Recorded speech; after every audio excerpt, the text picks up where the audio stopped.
Yeah, that was fantastic. That was a great starting point. Yeah, I'm tracking. I'm actually tracking some breaking stuff right now. So yeah, but I'm paying attention. I promise.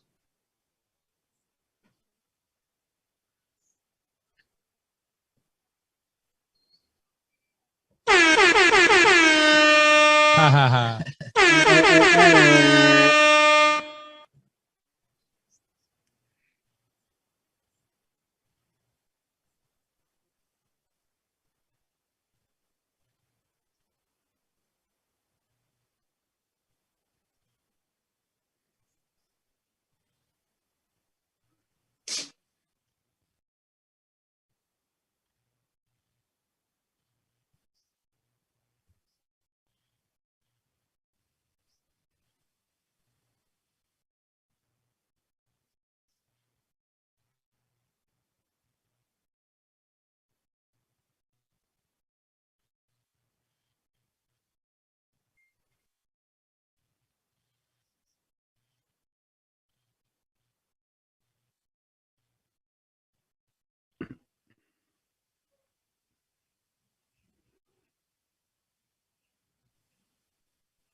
Yo, Nico, chat saying Nico, you're there's muted. no sound. There's no sound.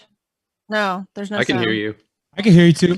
On the chat. I can hear stream, you, there's but no sound. the chat is saying they can't hear you. Yeah. Yep.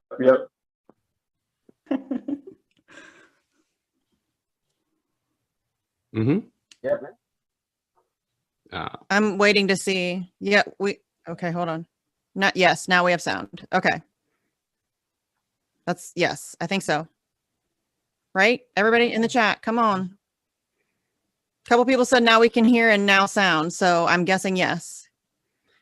Then somebody said I can hear everybody except for Nico. They can't hear you.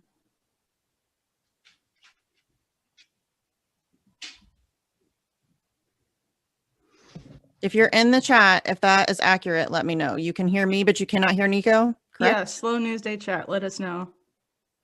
No, they don't hear Nico. That's correct. Right, because it's your show, you know. That makes sense. It was such a good intro, too. It was. Y'all just gonna have to trust our word on that. Yeah. I can't hear Nico now. Oh yeah. No, is I Nico can't hear Nico talking? either. I'm not even on the.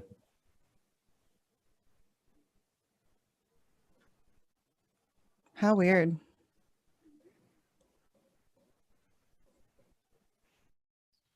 Oh, there I you can are. hear you now. Now I hear. There you Okay, go, now there I you go. hear I hear you. you. Yeah. Chat, can you hear? Chat, do you hear him? Chat. Chat, check You guys in. hear Nico? Nico, talk.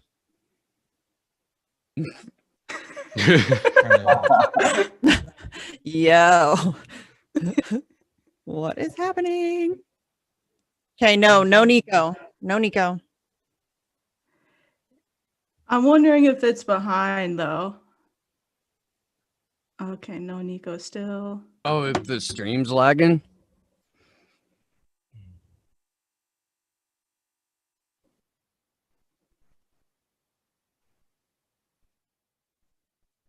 We're working on it, everybody.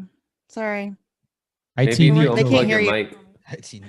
Maybe if you unplug your mic, because when we can hear you, when the chat Weird. can hear you, we can hear you like through your mic. But the other way, it's like you're screaming like down a hall. With like an echo. Yeah. Echo. I like that presentation. Screaming down. We're trying to fix it. Hi, Fred, in the chat. Okay, so that So it's weird. Every other source is picking up. Oh, hold up. Wait a minute. Franco in the clutch again. Yes, sir. Can everybody hear That's me? 2 times in a row today. Everybody here? I can Yeah. hear me. Yay, yay, Hey. working now. It's working now. Okay, Hot it's damn working now. Now I can hear Bojangles. Nico. Okay, good. That's what I'm talking Thanks, about. guys. All right, man. We back in there. Now, can I? What is going on, everybody? Thank you all so much for tuning into this live stream segment of Mikai Says Hukas, and of course I am, as always, your humble host, Nico House, founder of the MCSC Network, and never have I been more excited to say that and more proud to say that. Today, we will be introducing several new shows, several new segments, the expansion of where we will be posting and all the cool things we're going to be doing with that. In addition to some other things like kind of showing, like getting an engagement on where we're at right now and the events we have coming up. And I don't mean on the camera events, I mean in-person events, because goddamn, somebody got to. Before we go ahead and get into reintroducing some of the people that you're already familiar with and then introducing some of the new faces to the MCSC Network, I first want to say that everybody who has been here has been doing this and been doing this the right way. Sometimes that looks like 100,000 followers in a couple, or 100,000 views in a couple of days. Sometimes it looks like negative 200 subscribers when you posted a picture. Either way, when they suffered from the algorithm gatekeeping that we've all suffered from, they stayed true. Whether that be on issues of Assange, election integrity, any of these major controversial issues, just calling, a spade a spade.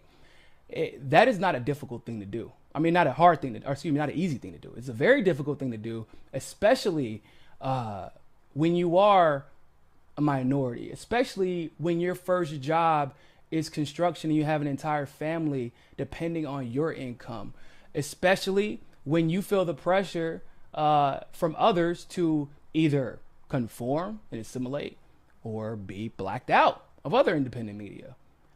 All of these people had the option at some point to be what you see a lot of these neo-progressives become. And this election taught us a lot. But I guarantee you that you learned all that stuff from one of these people. And if you didn't learn it from them directly, it was from somebody they had on their show. Because this is more to everybody here than just media. This is more than just sitting in front of a camera. These are pundits, commentators, analysts, activists, organizers that have put it on the line. Some of us quite literally. And that's why they're here at the MCSC Network today. So I want to go ahead first and say thank you guys for trusting in me, believing in what we have here, and really kind of attaching yourself to something that, to be frank, is highly controversial. Not because of obviously us not being right, but because of how often we're right and how obnoxious we are about it. And I'm perfectly fine with that. So, thank you guys, first of all. Thank you. Secondly, what we are about to see, ladies and gentlemen, are a lot of copycats. You about to see a lot of people claiming to have been right about Biden this entire time.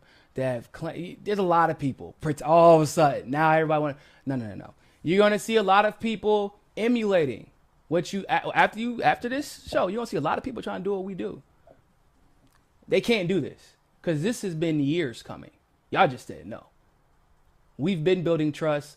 We've been building these relationships. We've been in the trenches, quite literally, together. We've been in the cold together. Pasta, who's not here right now, has stood up for us, putting his body on the line. Fiorella is taking hit after hit after hit, going to cold-ass Iowa, never being appreciated for anything she's done. Johnny broke news that y'all would never even know he broke because he never even once bragged about it. The Assange crew, who just happens to be a lot of the people that are here right now, shout out Sleepy Josh, who's behind the 1s and 2s on his side. Woo! The fire that they've come under, the attacks that they've come under, the censorship that they've faced, and yeah, every single time, every single week. For how long, Steve? 88. 88 weeks. They hop on this camera every week with a smile. Just thankful that they could even be in a position to do anything about it. I know people that have made sacrifices to do what they love, to bring the message that they believe in, and that from their personal experiences felt need to be brought. And once again, this is the moment that we all say, you know what? Why we stop pretending like we're not living in the same house already? And let's go ahead and do what a lot of people have already been asking us to do, which is put our foot on the neck of the establishment by showing them that together we are much, much, much stronger than any of y'all, which is why y'all spend so much time trying to take us out. And then before we let Robbie go ahead and introduce himself, shout out to Rockfin, because honestly, guys, without Rockfin, this wouldn't be possible. And I'm not saying it wouldn't be possible as in we couldn't work together and things like that, but Rockfin has made it so that independent journalists can literally do what we do, but not like that bullshit you see over there on YouTube where everybody has to kind of acquiesce to TYT's algorithm gatekeeping. That's not what we're talking about. We're talking about actually do what we do. And the better we do what we do, and the more consistent we are doing what we do, not what someone else wants us to do, we become more successful there.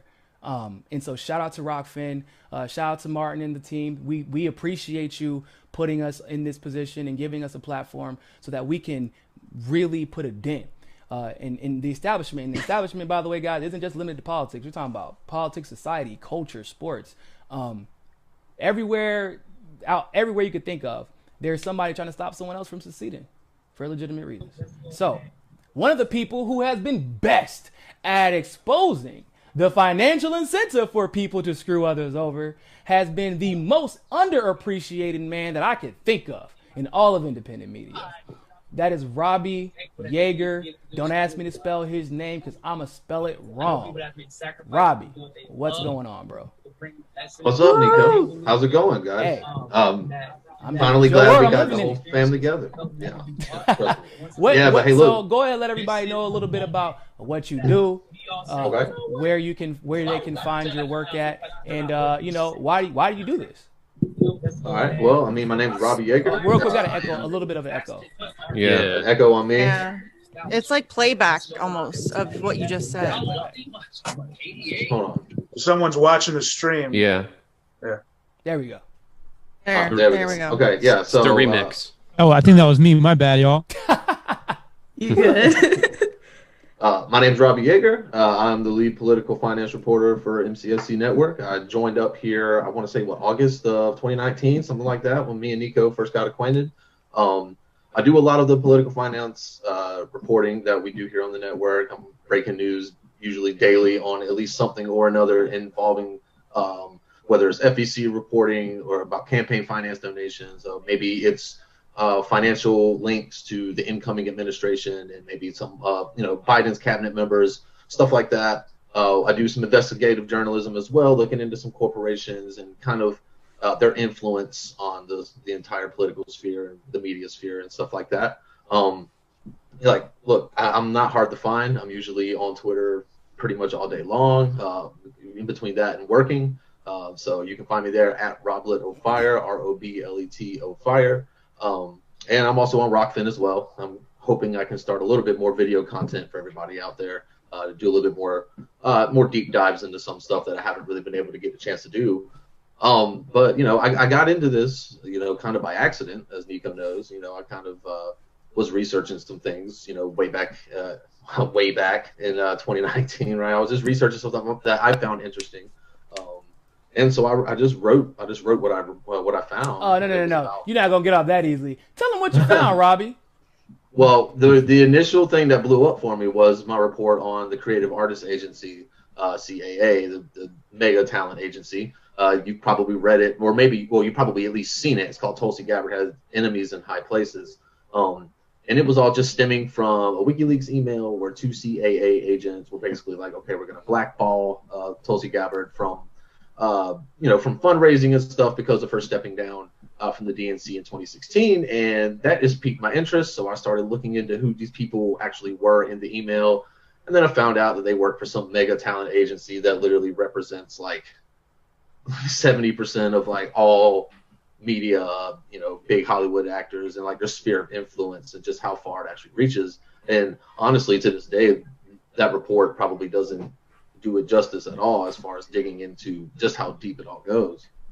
But that's where it all started. It blew up, and then it was off to I investigated the Young Turks and their financial stuff right afterwards.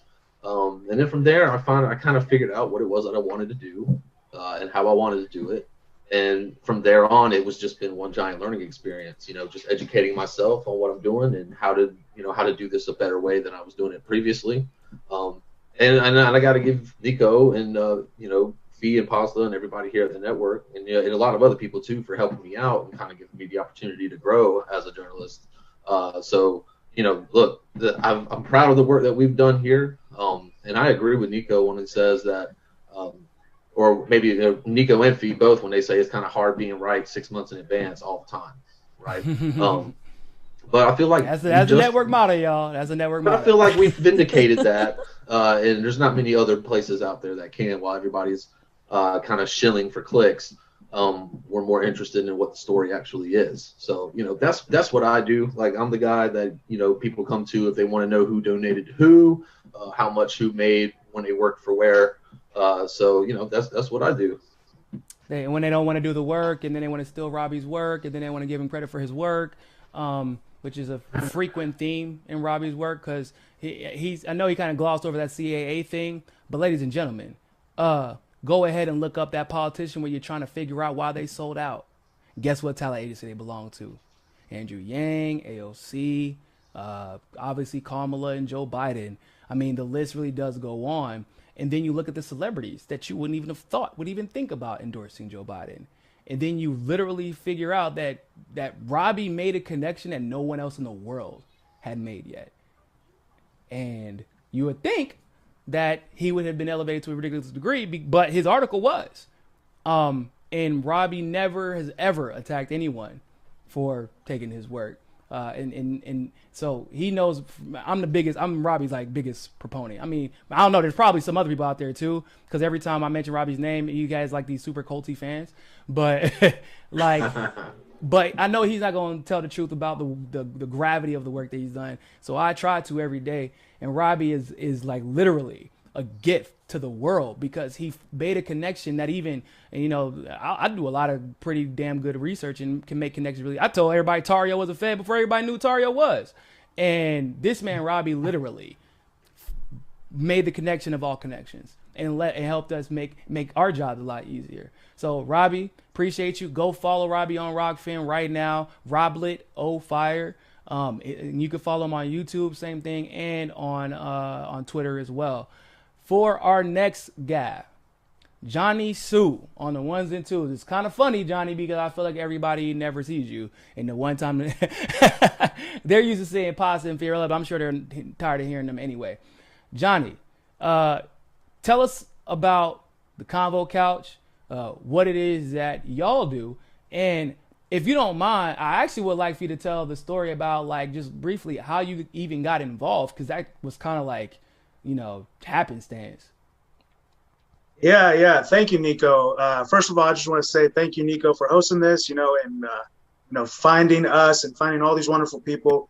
You're great at finding amazing talent, So my name is Jonathan Mayorka. I am on the ones and twos on the Convo Couch, usually behind the scenes or on the ground in the streets with these police in their faces. Johnny Streets. Johnny Streets. Bring the heat. And they call me Johnny everything, because whatever. Is that what? All right, slight Capricorn flex. Okay, we got it. Go. Is that with an S or a Z? Okay, so I'll tell you about how I even joined. So I graduated from UCF, Go Knights, and I went soul searching in Los Angeles because Fiorella, my sister, I don't know if you know that. Fiorella is my sister.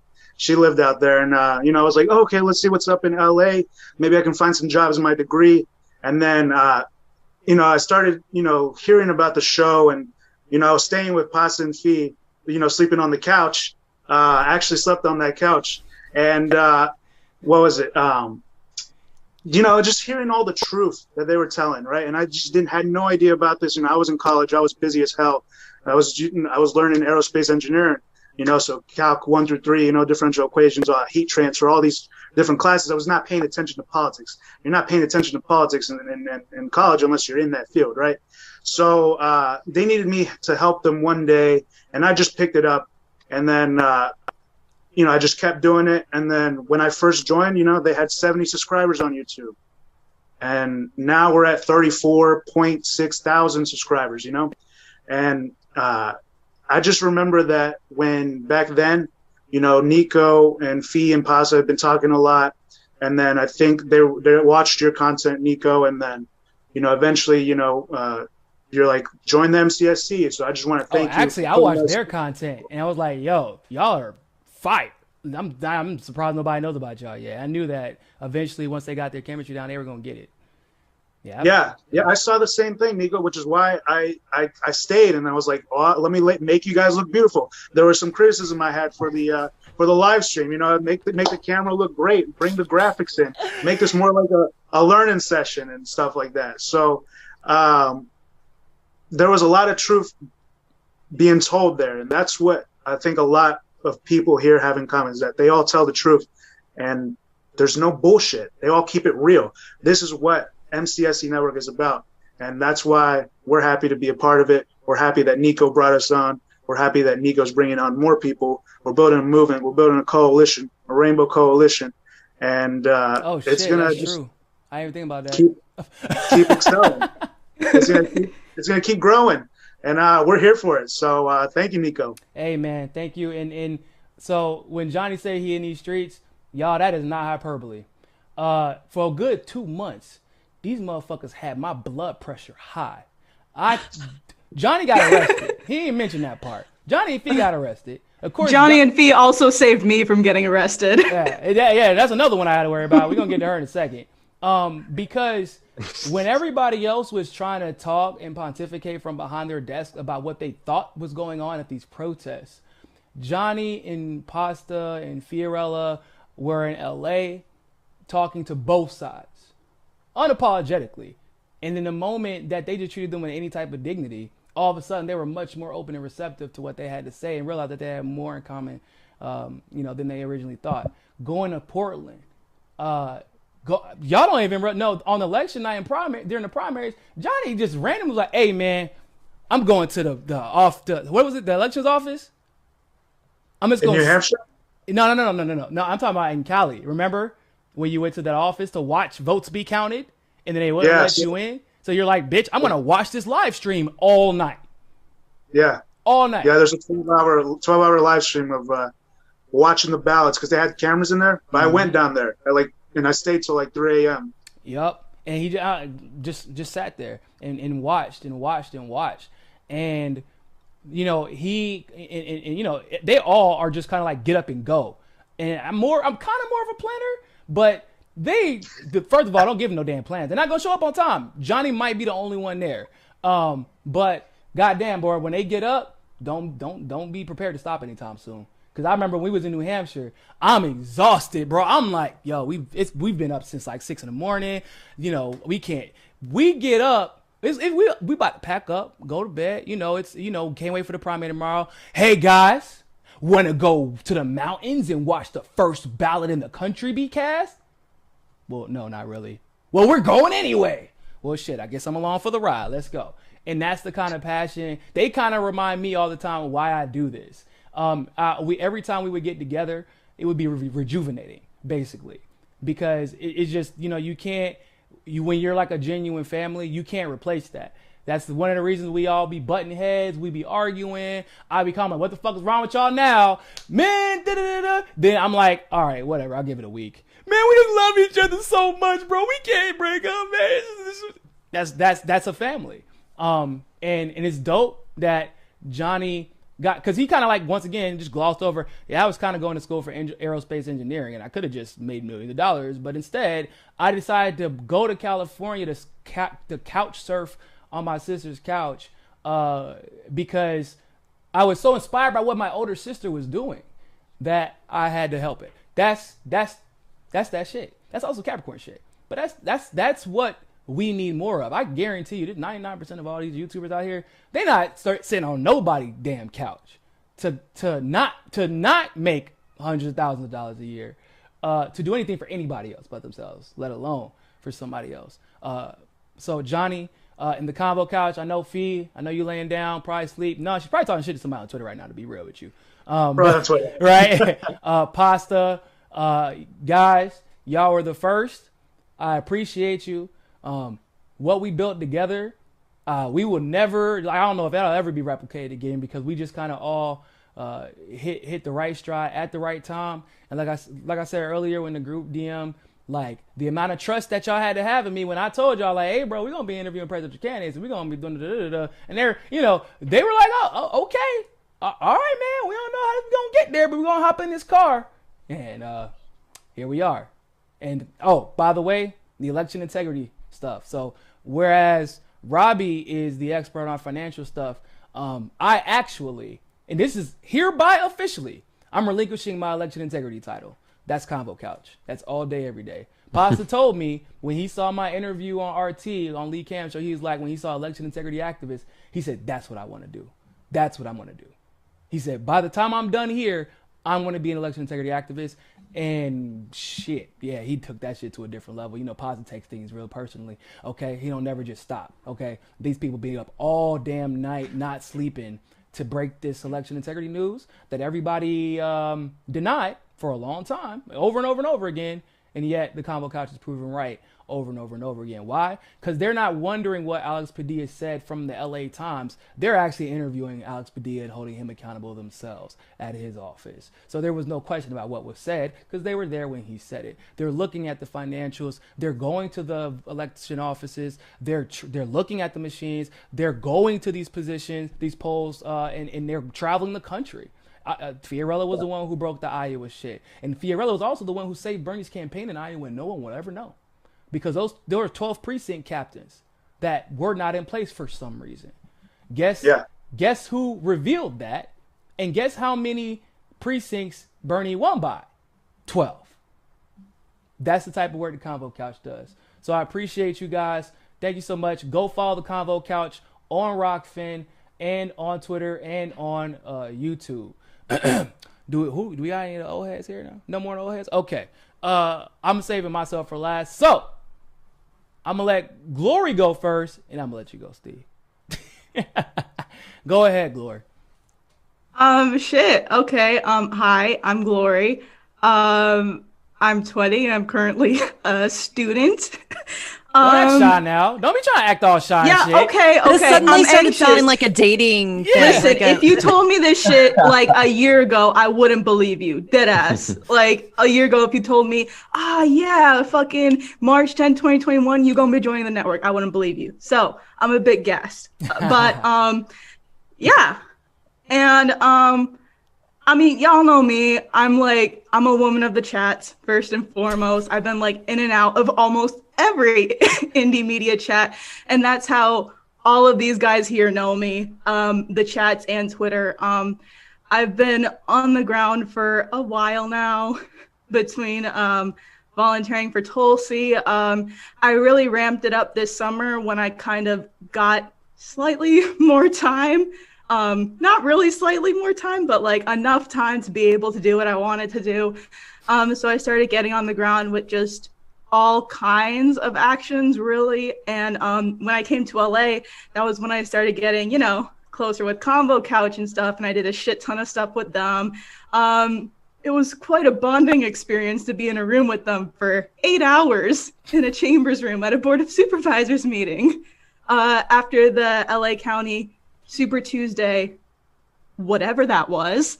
Yeah. Election. And yeah, then over the summer, I just lost track of how many protests I've been to. I did a lot of volunteering with the Jen Perlman campaign. I'm kind of over electoral politics right now. I won't go too much into that, but yeah. I started ramping up my involvement in the protest, kind of getting on the ground, experienced the incredible frustration that is having to wash your hair 3 times because you get tear gas in it. Almost, and I'll tell y'all the story about how I almost got arrested. So basically, like, I was waiting for a ride home, which was Johnny and Fee, and with a couple of other people, and like 6 undercovers rolled up on us, and they just grabbed us out of the streets. You were there I for backed that? away. What do you mean? I didn't know There for that what? she was involved in that, Johnny. Yeah, no, she I'm was like there. in the video. Oh God. You can clearly tell it's me. Like, my There are a face lot is of curly blurred, hair, but it's light-skinned girls in LA. Glory, stop feeling so special. Anyway, continue. okay. But how many of them are finna be wearing a WikiLeaks shirt and a keffiyeh? Okay, fair point. Exactly. Yeah. So like 6 undercovers just rolled up on us and grabbed us off the street, and then I took a step back and started recording part of it. And I sent it over to Fee. I'm like, we're being detained on da-da-da and da-da-da.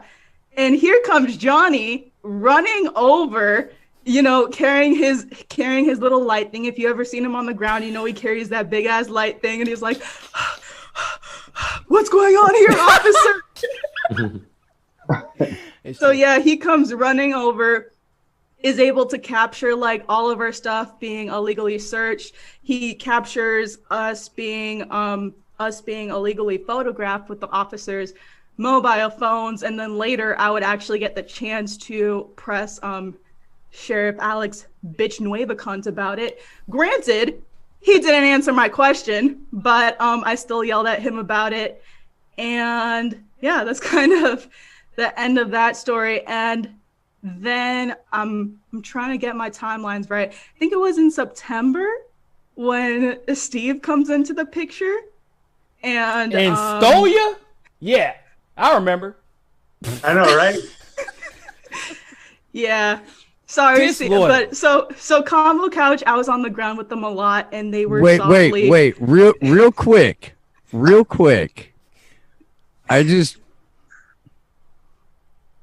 I'm smarter than you. Okay. Hey, I was over here trying to make sure. You know, Glory don't ever study as it is. I wasn't about to be a further hindrance. Like, she don't be going to class. Supposedly she manages a basketball team. We don't know when she's doing any of this stuff. It's like she lives a double life. We have no idea what she be doing other than outside of politics. She says she's in class half the day. I don't know if I Look at her face. I just got out of class. Literally. You know how that guilty, Mom, what? Everything you're saying is true, but I can't believe you're saying it right now. I showed Steve my grades. Steve, oh my God, that's so on funny. A stream. Fucking, I don't even remember. It just needs to be good enough to keep the scholarship. That's Anyways, Yeah. so I got close with Convo Couch. They were doing some soft recruiting of me. And then, you know, fast forward, I was interacting with like this white stoner looking dude on Twitter. And man, I think his Haga? name was like, yeah, he's high too. He be getting high on streams. Like, people call him leftist QAnon and shit. Sometimes. Pretty often. I would say we get high on shrooms more often than most, Steve. Leftist Shroomanon. Yeah. Yeah, so basically, interacted with him through Twitter groups, and then mod on his channel, because I'm mods on a ton of channels, and then he has a mod panel. I come on, and like literally an hour after that stream, I just get a Twitter DM from him like, hey, how'd you feel about co-hosting the show with me once or twice a month? And I'm like, yeah, I'm down. And once or twice a month. Yeah, it was That changed I pretty didn't quickly. want to step on her academic career. And so I said, you know, like, if you can commit to 1 or 2 days a month, fucking cool. Yeah. And then if you can do more, kill her. And when you can't, no big deal. Well, there we Yeah. So funny story about Glory. So Glory has kind Oh, of God. always been like this weird situation of. So first of all, Glory is also from South Florida. You know, she lives on the West Coast. And my first interaction with Glory had nothing to do with the Convo Couch. Actually, my first in-person interaction with Glory, but it was actually a similar situation because I met her at another protest. out here in Florida, the Code Pink protest where Glory spoke at. And I actually hadn't known that we had interacted on Twitter prior to that. But we had a very just long conversation about everything that's going on. And then it wasn't until like when I got back, I was like, hold up, she's at Glory. And I was like, oh, she saw it, and I thought. And that's basically what I immediately thought. But we just had a very long conversation. And then like, I saw her in an interview that she did for the Convo Couch. And I was like, oh, well, maybe they just saw her from, well, then I thought, like, hold up, they couldn't have seen her. No, I'm like, man, either she's an actor or she is really, really about this. And so then eventually we all ended up in LA at, so I think it was a Tulsi event, I'm sure. And then like, I'm like, oh, so you just really just be out here. You're just always doing this stuff. Once again, still don't know how she's doing her schoolwork, but I can't knock her because I mean, she's smarter than probably all of her professors anyway, if I'm being real. I've never in my life, except for one other time, shout out to Sophia, seen somebody Glory's age who puts the onus on herself to change the world. Not like, there are some people who are like, I just want to make everything better. No. Glory's like, I'm willing to fuck shit up to make this happen. I'll put my body online to make this happen. I'll travel the country to make it happen. I'll get on camera. I'll get behind. Like, that's just who she is. And to go at this with such reckless abandon at such a young age is just extraordinary. Because it just takes a certain amount of craziness, to be honest with you. It takes a certain amount of craziness. It takes a certain amount of integrity, but it also takes a very, very specific experience. And I was kind of, me and Steve always joke. We always say that he stole Glory, because when I look at Glory, it definitely reminded me of Fiorella. And for those of you who know Fee, which most of you do, y'all know like Fiorella's a fucking firecracker.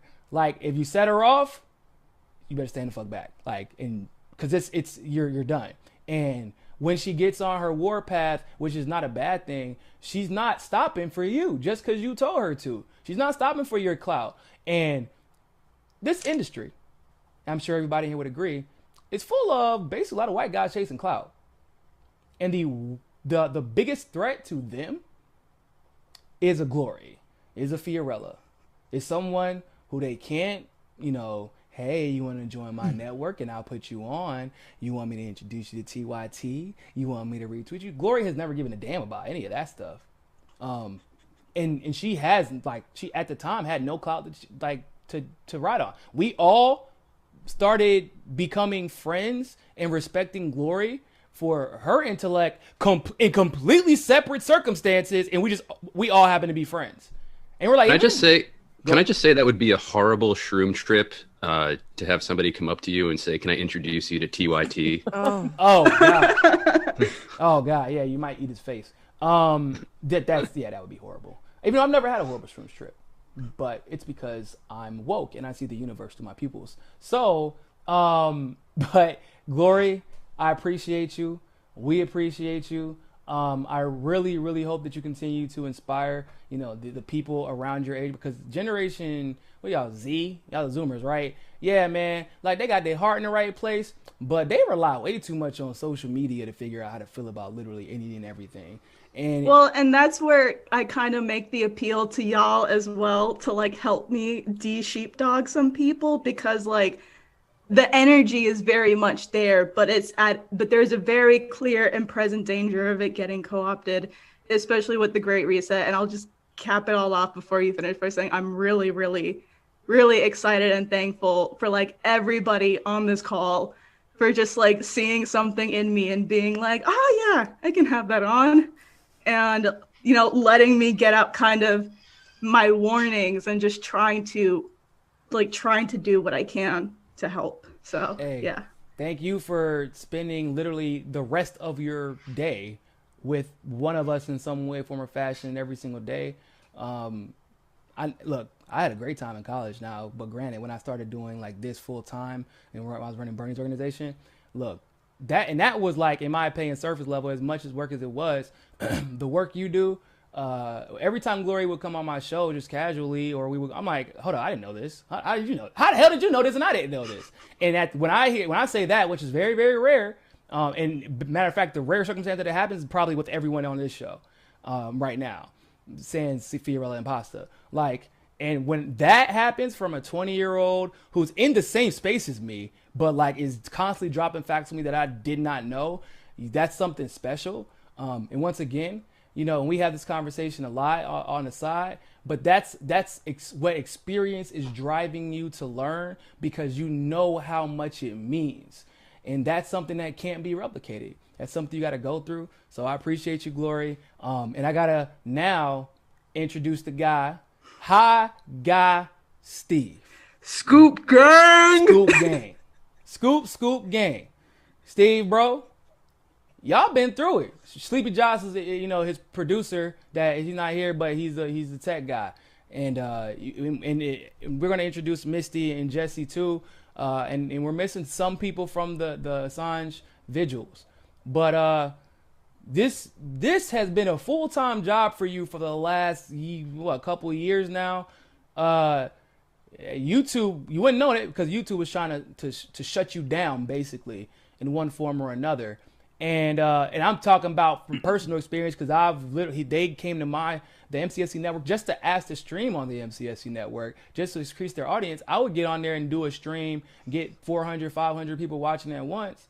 Then they would go on and get 12. Because but we all knew we're talking about Assange. They're talking about Assange. It can be expected, guaranteed, every single goddamn week that they're going to be talking about Assange. And yet and still, you just kept going. And that was impressive, bro. That what y'all did was very consistent. Everybody on this show, everybody here right now, I preach consistency. Because everybody knows when I first started this in all the election, bro, I'm 2, 3, 4, 5, 6, 7, 8, 9 streams a day. Because the most important thing is consistency as far as when you're trying to grow. But you were consistency, and you didn't have any idea how it was going to end up. You didn't know who was listening. And yet you kept going. And so let me just say first, for everybody here who are part of the Assange vigils, thank you so much for your dedication, for taking your free time to bring attention to Assange and the dangers that free press is under. And Steve, my homie, I'm so glad that you reached out to me and was like, yo, can I come on the show? And we hit it off like instantly. So I appreciate you, man. I appreciate you. You get shit on, and it's fucking hilarious. Nah, I just want to say, not because like it's fun to watch somebody shit on a friend of mine, but because of why. And I have never seen another show host be like, yeah, no, I know this is gonna hurt my channel. I know that by having this specific group of people that talk about this thing constantly is going to make me fall off of the suggested algorithm. It's going to make my view counts off for the month. It's gonna fuck up my channel a little bit. And you were like, yeah, sure, man. Why don't you get in a fucking truck? You know, and it was great because what it shows that you're approaching this from an activist perspective and not from solely I'm here to build a brand, cash in, and hopefully maybe become the first male co-host of The View. You know. Did you see Nico on The View? That'd have been staunch competition, though. That'd have been stiff competition if I tried that. There is such a wide lane in independent media for media to be actually independent and not as a rule, use mainstream content as their baseline. And what I see from like everybody here is people not doing that, having on independent journalists. Robbie his work gets poached so often you'd think it was made out of ivory. You think it's like a group chat of straight, like somebody sends a Robbie tweet every single day. Like that's what it literally looks like. Yeah, for real. It's what needs to happen, and what is happening, and what I've seen is people starting to move out of politics and start to do like real national security reporting, and starting to do real, like Convo Couch has been doing consistent reporting on election integrity as a rule, like, and not devolving into partisan hackery, like in general, or and we can't, dude. We can't root for a team. We can't unless it's like Team Us. People, you know, the people that are realizing that we have to figure out some post-partisanship before we can even have a conversation about left, right, middle, this, that, or the other. There's a lot that needs to be secured first, and I think that's what we're all doing here. And I'm stoked that, like so many of you guys, that we're gonna see next week in DC. Oh shit! And by the way, oh shit! Guess who just entered the building? Oh my goodness! Oh shit! Oh, Nice. Pasta, Nice. what's good, bro? Go ahead and do your what the fuck, bro? You If you coming don't from wear a the date? mask, like, can you hear us? Is that your mom's house? Shit, I bet I joke. That really might be his mom's house. Pasta, can you hear Pasta, us? you gotta connect to the audio. There you go. Boomer. Pasta. What's good, There Grandma? you are. We were praising you. Hey, actually. buddy. We were just praising you. That's my nephew right there. See? Hey. Hey, there he is.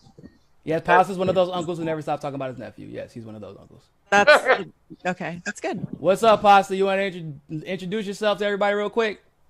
Yes, guys, I'm so sorry. I totally was like halfway through my meal and I realized, oh my God, I got the Zoom call. I'm in Fort Lauderdale, everybody. I am Pasta. I think I know everybody here anyways, but yeah. Hello. Who do we have on? Where's the gallery view? I can't even see everybody. We got Franco, Steve, Glory, Johnny, Misty, David, Pedro, Robbie, and Jesse, and you. All right, so it's nobody I don't know. Nobody you don't know. Wait, who's that Robbie kid over there? Who's that chubby kid Robbie over there? Oh, why he do you like? Hi, Pedro. Nice to meet What's you. going on, Pasta? Jesse, how you doing? I shared Pasta, something all with you right, the other Grandma. day. Thank you. Bruh. Okay, Pasta. So Now y'all see why I've been calling him Grandma. Like, he might have a whole conversation. He's just like a damn grandma. He about to have a whole conversation. I don't And I think do. so. I am a grandma, Nice to and I wear meet it with you, badge of honor. Pasta, real quick, let everybody know, why you joined the MCSC network and why you do what you do. Why you put your headphones I in your wanted to phone. write off Nico's coattails to increase our viewership. And guess what? It worked. So, also, I wanted to have an interview with Tulsi Gabbard. So I wrote off Nico's coattails. And it worked. What else? Such a He Tulsa. had 35,000 viewers at the time, and we had 3,500 viewers. So I wanted to write off Nico's coattails, and it worked. And honestly, because I love the kid more than anything, the first night we met was actually the first primary, I think in 2018 or something. And, business thing aside, I just love the kid, Nico, to death. I trust him. And, so that's why I'm part of the MCSC network. And it's also just great being a part of like-minded, same people who don't sell out, don't sell themselves short. And throughout this whole process, Nico kept reminding everybody that don't worry about the drawbacks we get, don't worry about the attacks. As long as we stay true to our politics and what we believe is the right thing to do, we'll get rewarded in the end. And that's that. Well, Pasta actually, so when he first met me, like when we came over to my apartment, he came down from Boca. He was like, "Hey, bro, I'm in Florida. I'm about to come over." I'm like, "Oh, okay." Fiorella warned me about this. Okay, so let me prepare for stuff. So he comes down. He's like, "Oh man, you're taller than I expected." Then he brings weed, so I'm all right. That's like, what he said to me too. he brought Like he was disappointed about it. Well, not you as much as Andrew. I thought Andrew was like Lord of the Rings short, right? I don't know why you thought that. Well, because of the mustache. Because he looks like a hobbit. People have he looks like a gnome. He looks like a gnome, not a hobbit. You could stick him in a garden and he'd fit in. Yeah, he sure. would. You'd have to make a big garden, which I'm all for. By the way, Andrew. I encourage. So when Pasta came, guess what the first thing we covered that day? That was the 2018 primaries, and we accidentally once again discovered election integrity issues, which everybody had discounted the night that we were covering it. But then the next day, guess what? Everybody starts reporting, "Hey, my registration was deleted. This is going on." All these politicians started coming out, and Pasta had we've always taken integrity seriously, but I felt like you could see something, and he's like, "This shit isn't right." What, Nico? How the fuck are we supposed to win anything? I was like, he's like, "Well, it doesn't make any sense," because he started going down the Pasta rabbit hole, and we did a 3-hour live stream that night, I want to say. And that was really our first time actually streaming in person together. And it was like we instantly hit it off. He actually took me out to dinner. He and paid for everything, and even got in trouble with his mom for bringing the mom car back late. But like Pasta, when he's with you at that moment, he's literally, that's why I was like, I get on him for being late, but like I know him. When he's talking to you, he's not worried about everything else that's going on. Like, you are his focus. This issue is his focus. This show is his focus, and nothing could get in the way of like him and what he feels like is important to him at the time. And I feel very appreciative that focus and that dedication has just kind of like it's been kind of like the backbone of the MCSC network. He really Pasta has this tendency to, he knows we obviously we're very aware of the dynamics of how the world works. And so there are many times where me, Johnny, and Fiorella will sit back and just let Pasta handle the business, where they don't know what we're doing. They don't know what's going on. Pasta's up there just doing this little nice white guy thing and being super nice to people and getting interviews that otherwise where they wouldn't have talking to us. They wouldn't have wasted their time on me at all. And Pasta has never had a problem throwing his body on the line, like figuratively and quite literally, to protect the people on this network, and learn, because his partner is a 32-year-old or 31 now. 36-year-old. No, don't she act like it sometimes? She's like 31. She's gonna get pissed off at me calling her. She's gonna get so pissed off at you. I know. She's going, "Oh my fucking God, Pasta." 31-year-old Latina female and a 27 now, Johnny. 27. He's like 24. 20, yeah. And he constantly, without, in a way, like, put it like this: if Fiorella gets screwed over by some like snooty ass white guy, you will find very few people more pissed than Pasta is, and he will go like to the point you gotta rein him in, because he understands exactly. He understands all of us talk how to use our privilege in a way that benefits those who don't have it. And Pasta has always done that since he's been on this network, and we greatly appreciate it. And we greatly appreciate the dedication to not only what we do, but specifically election integrity. Because y'all have, once again, we talked about this earlier, y'all have broken. Everybody at this point, I feel like, should know I was the founder of the DNC fraud lawsuit. And so election integrity was something that I had always focused on. And I was bragging about you earlier, Pops, like, did you just took it to a different level? I said I officially relinquished the title as the election integrity expert to you guys and defer, because what you do, you can't get any sleep for. And I do not mean that figuratively, people. They don't sleep because they understand that any minute, any second that you're not paying attention, you can get got. And so I appreciate you, Pasta. Thank you. And tell your mom I say hello. I will, guys. I just want to come on and say I love you. and I have to get back to the family. I'm so sorry. Hey, but nah, just for the record, I am 66% Southern Italian. Oh, Of course, sweet of baby course. Jesus. I knew it was coming. Oh, I knew God. this was coming. No cap, Lori, no cap. Oh god, I knew that was coming. All right, I knew no that was cap. coming too. He just said no listen, cap. Get off the Yeah, camera. I was about to say, did he I was just the say one no that cap? taught him that. No. He said That's no crazy. You taught cap. Pasta how to Lori. say no cap. That's That what- was me. That boy I doing taught South him how to Florida. say no Shout out to cap. I Glory. taught Steve what it meant, and I taught Sleepy J what it meant. I guess you're Ah, doing Yeah. good for Did you something. learn, Steve? Did you learn what Nice. yeet means yet? Yeet? Hey, really Of quick, because I course, cut off Jesus Steve before Christ, he can finish Pasta. telling people where to find him. You can find Steve and Glory's show at Slow News Day, literally all one word. And by the way, that's kind of hype. That's like it's never slow over at Slow News Day. I can promise you that. There's always some news. They always have some crazy ass guests that they inexplicably know, and then when you get to know them, you realize, oh shit, it's because Steve is an activist in real life, and he's been doing this quite literally since I was in elementary school. So shout out. He does know people like that. That's crazy, Nico, that he does. He's just like, yeah, I know this guy from, like, you know.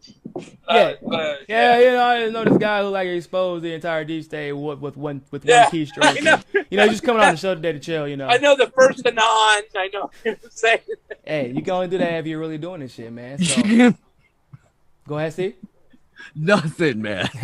Dave. Hey guys, I gotta go to the Just family. by the way. hey, look, I Bye, Pasta.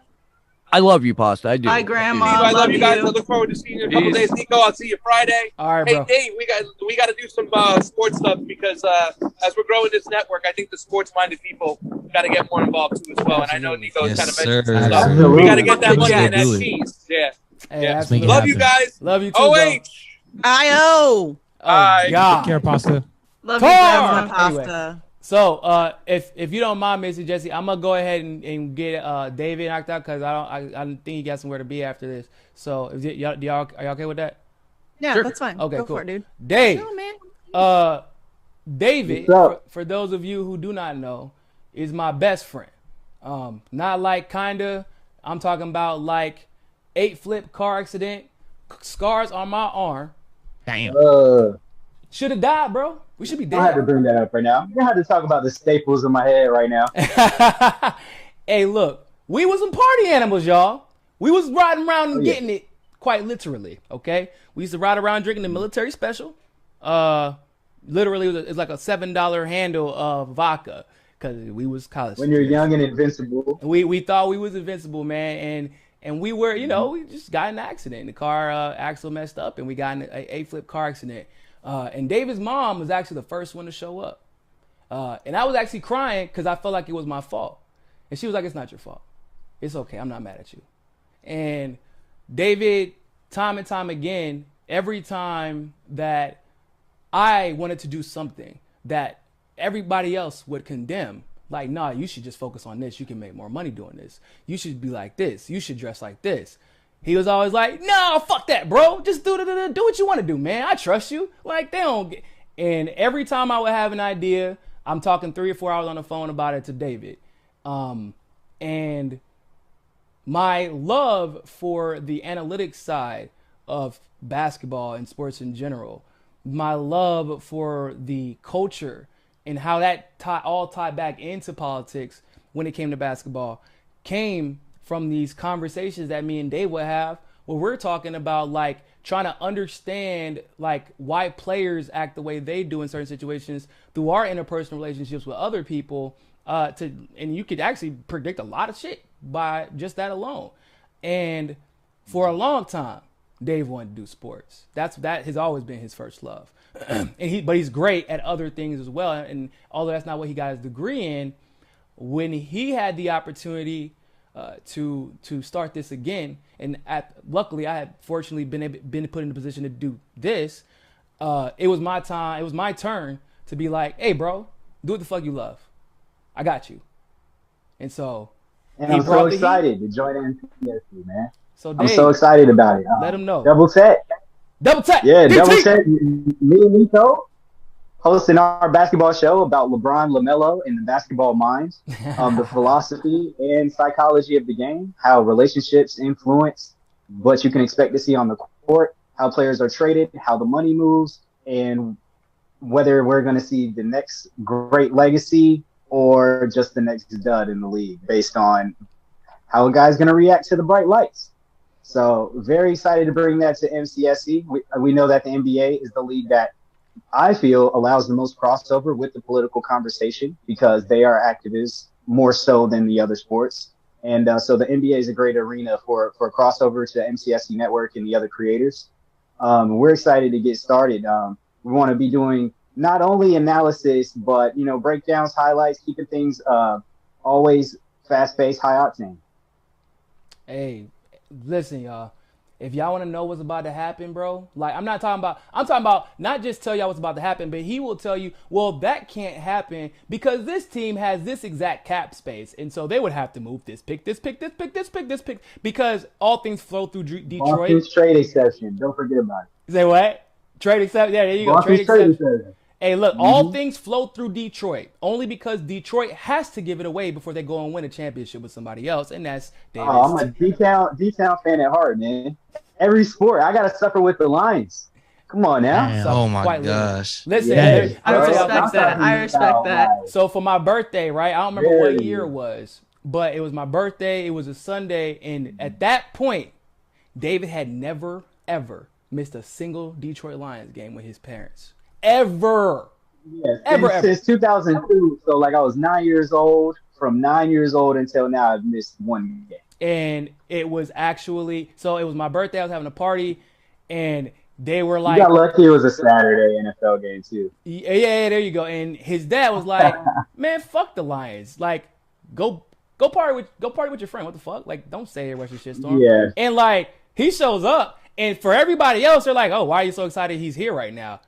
I'm like, bro, he just like skipped the Lions game. What are y'all talking about? You're like, oh, okay, it's the Lions. I'm like, oh, y'all motherfuckers don't get it. Like, bro, like, part of it is it like devotion or is it masochism? Like, am I enjoying having to endure that at this point? Like you got to start questioning things about yourself when you're a Lions fan and super devoted. That's why, like.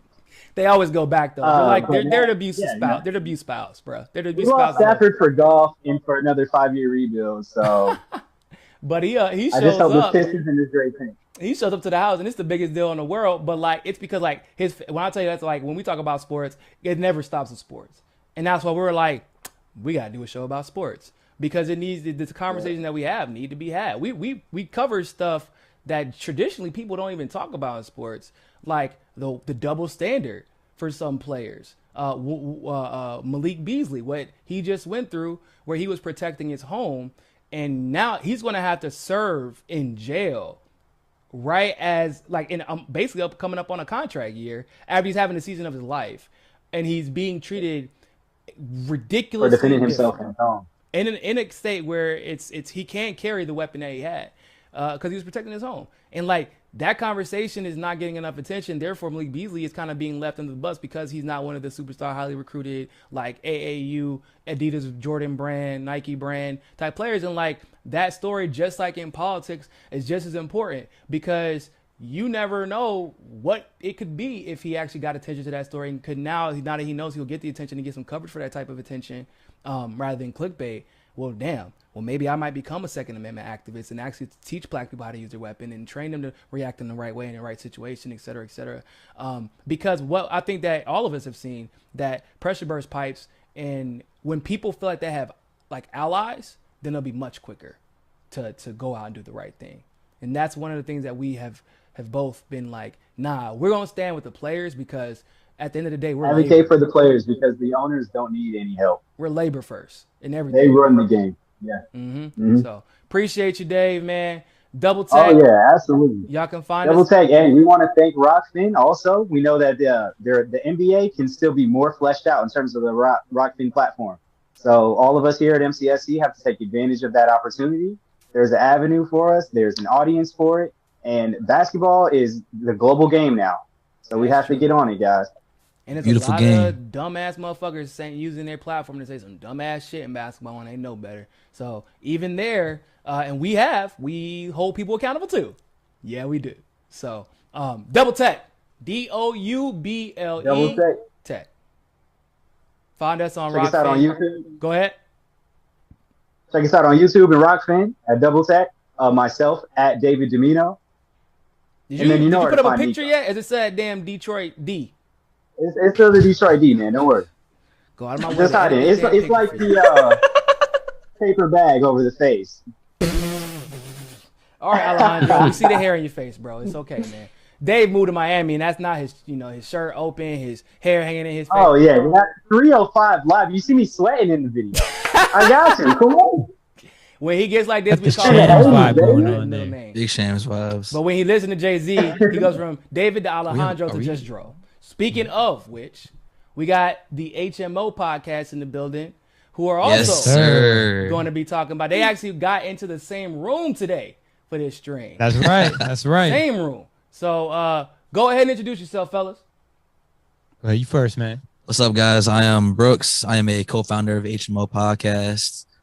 Me and Pedro actually met in high school, 2012, 2013. Didn't really have much of a relationship until a couple years later when we were talking about just doing something together. I was a little nervous at first. I was like, we don't really have much of a relationship. Like, how's this going to work?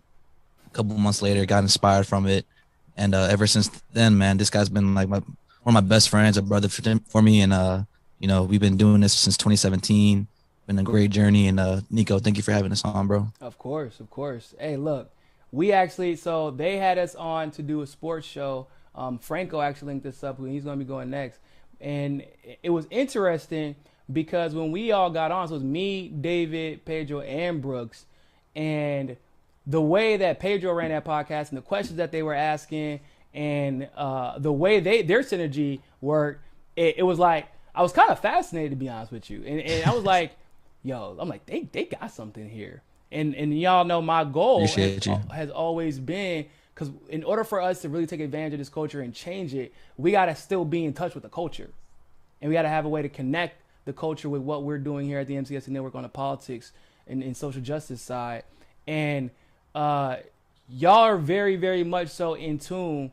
And then y'all are in tune with the culture, in tune with sports. But on the other side of that fence, y'all are constantly like just trying to learn more and more and more about politics. And that usually is a very surface level thing from culture and sports podcasts. It's only so much as they can churn viewers out and subscribers out from doing it.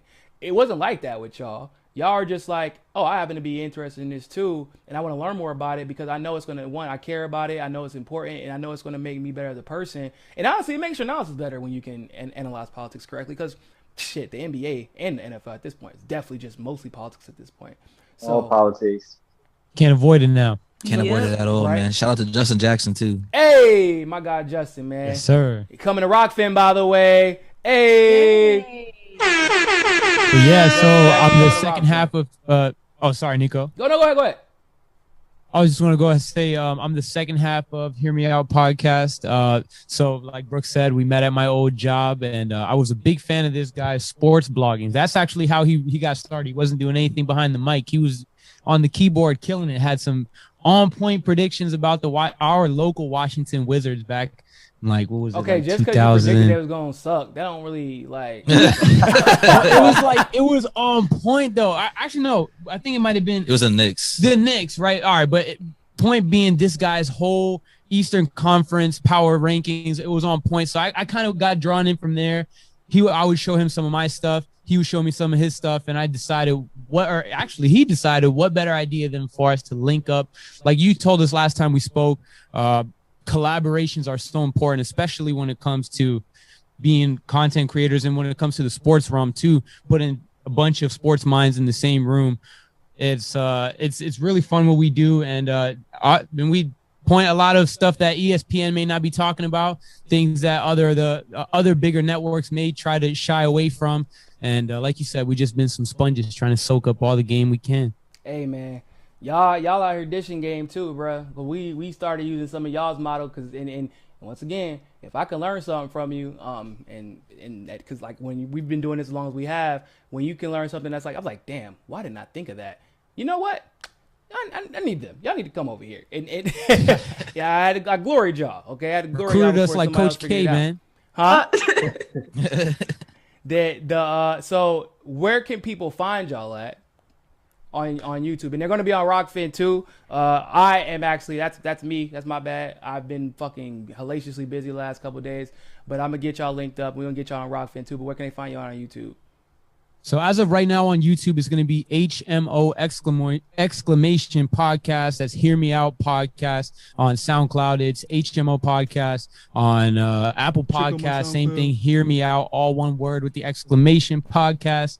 We're trying to get on as many platforms as we can. We recently went through a little situation with YouTube that we'll talk more in depth about later. Long story short, they fucked us over. Not as bad as they did you guys, but YouTube been kind of nabbing everybody in the ass. So tyrannical. That's what. So we're trying to spread our wings a little bit and get on some other platforms. So this link up, Mikasa Sukasa, we appreciate you guys welcoming us with open arms, and it's been a pleasure hearing everybody talk tonight and to meet you guys. I guess you could say, since I haven't seen a lot of you guys. I think we had one meeting before, but this is like the real introduction. So thanks for having us. Appreciate you guys. So I feel like the natural transition here would be the guy who introduced me to those guys. That's right. Franco. Yes, sir. Franco. What Glory say when I first met Franco? Man, Franco ain't sound excited about nothing. I mean, I didn't say he wasn't excited. I just said he was Franco, monotone. you were so monotone. Hey, bro, listen, I was different too. I didn't even cuss. I didn't even cuss in the first interview I did with Franco. You felt so, you're like, oh, you kind of like. It was really proper. Listen, Franco is a He a Capricorn? No, you're a Taurus or Capricorn. You're Capricorn. No, Capricorn. Yeah. Sun. Bunch of Capricorn. I just want to say for the record that astrology is metaphysical racism. It's not. Right? Why? Metaphysical because you're one of the racism. inferior astrological races. Is that why? Aren't you an Aries or a Gemini? I look, Aries. Man. I know what's in my chart because clearly I've dated a hippie. All right, so I know, but I know, I know. Yeah, and that's. I mean, we're Capricorn, so we're part of the elite. Like astrological race, so like we're not tripping off of it. Do you see what's happening right here? That's metaphysical racism. Yeah, he just othered everyone who isn't a cap. Are y'all gonna like? It's not really racism, Steve. There's no real power structure behind it. Like he can metaphysical racism. He can think power that structure behind it. I definitely think there's a hierarchy in the astrological. We ain't gonna get that. But anyway, Franco, you can think that, Mr. Capricorn Dragon. Capricorn Dragon with O negative blood. Master number 11. I'm not saying. I'm just saying. Well, the first time we had Franco on our show on Facts on the Ground, I kept calling him Franco as if he were the fucking Spanish dictator. So my apologies for that. Did you do that? I mean, I feel like that's the correct way to pronounce it, actually. I kept saying Franco. Yeah. I mean, technically, you're right. I mean, has anyone called you Bruno? Anyone? I specifically refuse to call him that. Rob calls me that. Rob Juno, who donates to Action for Assange a lot. Shout out. Taking a break right now from the chats, but still. Franco, let him know how that originally came about. The Franco name. The Franco name? Oh, it's because I've known Pedro's brother since high school. Oh, well, we knew each other in middle school, but we became close in high school, and we have the same first name. So in order to distinguish us, like in his house, they would call me Franco. They'd be like, "Oh, yeah, Franco." They're a Brazilian family. I just wasn't gonna. And then since then, everybody who I meet through them, they call me Franco. But yeah, I originally joined HMO Podcast because they already had a channel. They already had a SoundCloud. They talked about sports. They talked about pop culture. But I wanted to help them educate people on what's going on in politics. I was admired by a lot of the work that you did, Nico. You and Convo Couch. You guys would go into areas that some people may feel uncomfortable to go in by exposing people. Because there's a lot of people that would see the BS that TYT would do, but they would be afraid to call them out. And you're the first person I ever heard like calling out TYT, and also calling out politicians that a lot of people love. They're like, "Hey, man, I'm just being real here about this," because we have to stay grounded and we can't be hero worshiping people, because then that leads to sycophantism and being misguided. Also, I'm an so idiot just as who much can't read as the room, but yeah, that too. Yeah. So just as much as delivering the news, informing people about what's going on with foreign policy, civil liberties, election integrity, everything, we also have to remember to expose some people who are just in it to grift, some people who are the synthetic left, people who are not genuine, because we don't want people to be misguided. And we're seeing a lot of people who are, like right now, they're misinformed and there's a lot of division. And there wasn't enough people like Nico, like Convo Couch, who would tell it like it is, and I wanted to help out. And yeah, I thought a great way to do it was by informing people who are not as informed about politics. So I joined HMO Podcast. So we started talking about sports, pop culture, and politics. And the first thing I did was I went on the ground to an anti-war event in DC over a year ago. It was in January 2020, right after Trump assassinated Qasem Soleimani. And I knew that Action Coalition was going to be there. I knew that Code Pink was going to be there. I was like, all right, I'm going to take my chances. Maybe I'll see like some good people there who are, really informed. And I saw Medea Benjamin there. I saw Anya Parampil and Max Blumenthal. I was feeling really nervous to go up to them and interview, but I was like, whatever. I'm gonna go up to them and ask them questions and try to inform people. And so I did that, and it went up on the HMO channel. Then I became like a reoccurring guest, and then I officially joined. Right? It was right around that time when I officially joined. We wanted you to kind of explain that more, but I wanted to just say, as soon as 2020 came around and we kind of got together and we had the structure there of doing like sports, political and pop culture, like a variety type of channel. Ever since then, we had tremendous growth. We had really good synergy going on there. And then we did those things that you were saying, like going out to DC and I would film you and you would be interviewing a lot of these Tulsi people. supporters, yeah. Yep, interviewing the Tulsi supporters, interviewing that one lady that had the courtroom meltdown, I guess you could say. I don't remember her name. Medea Benjamin. There you go, Medea Benjamin.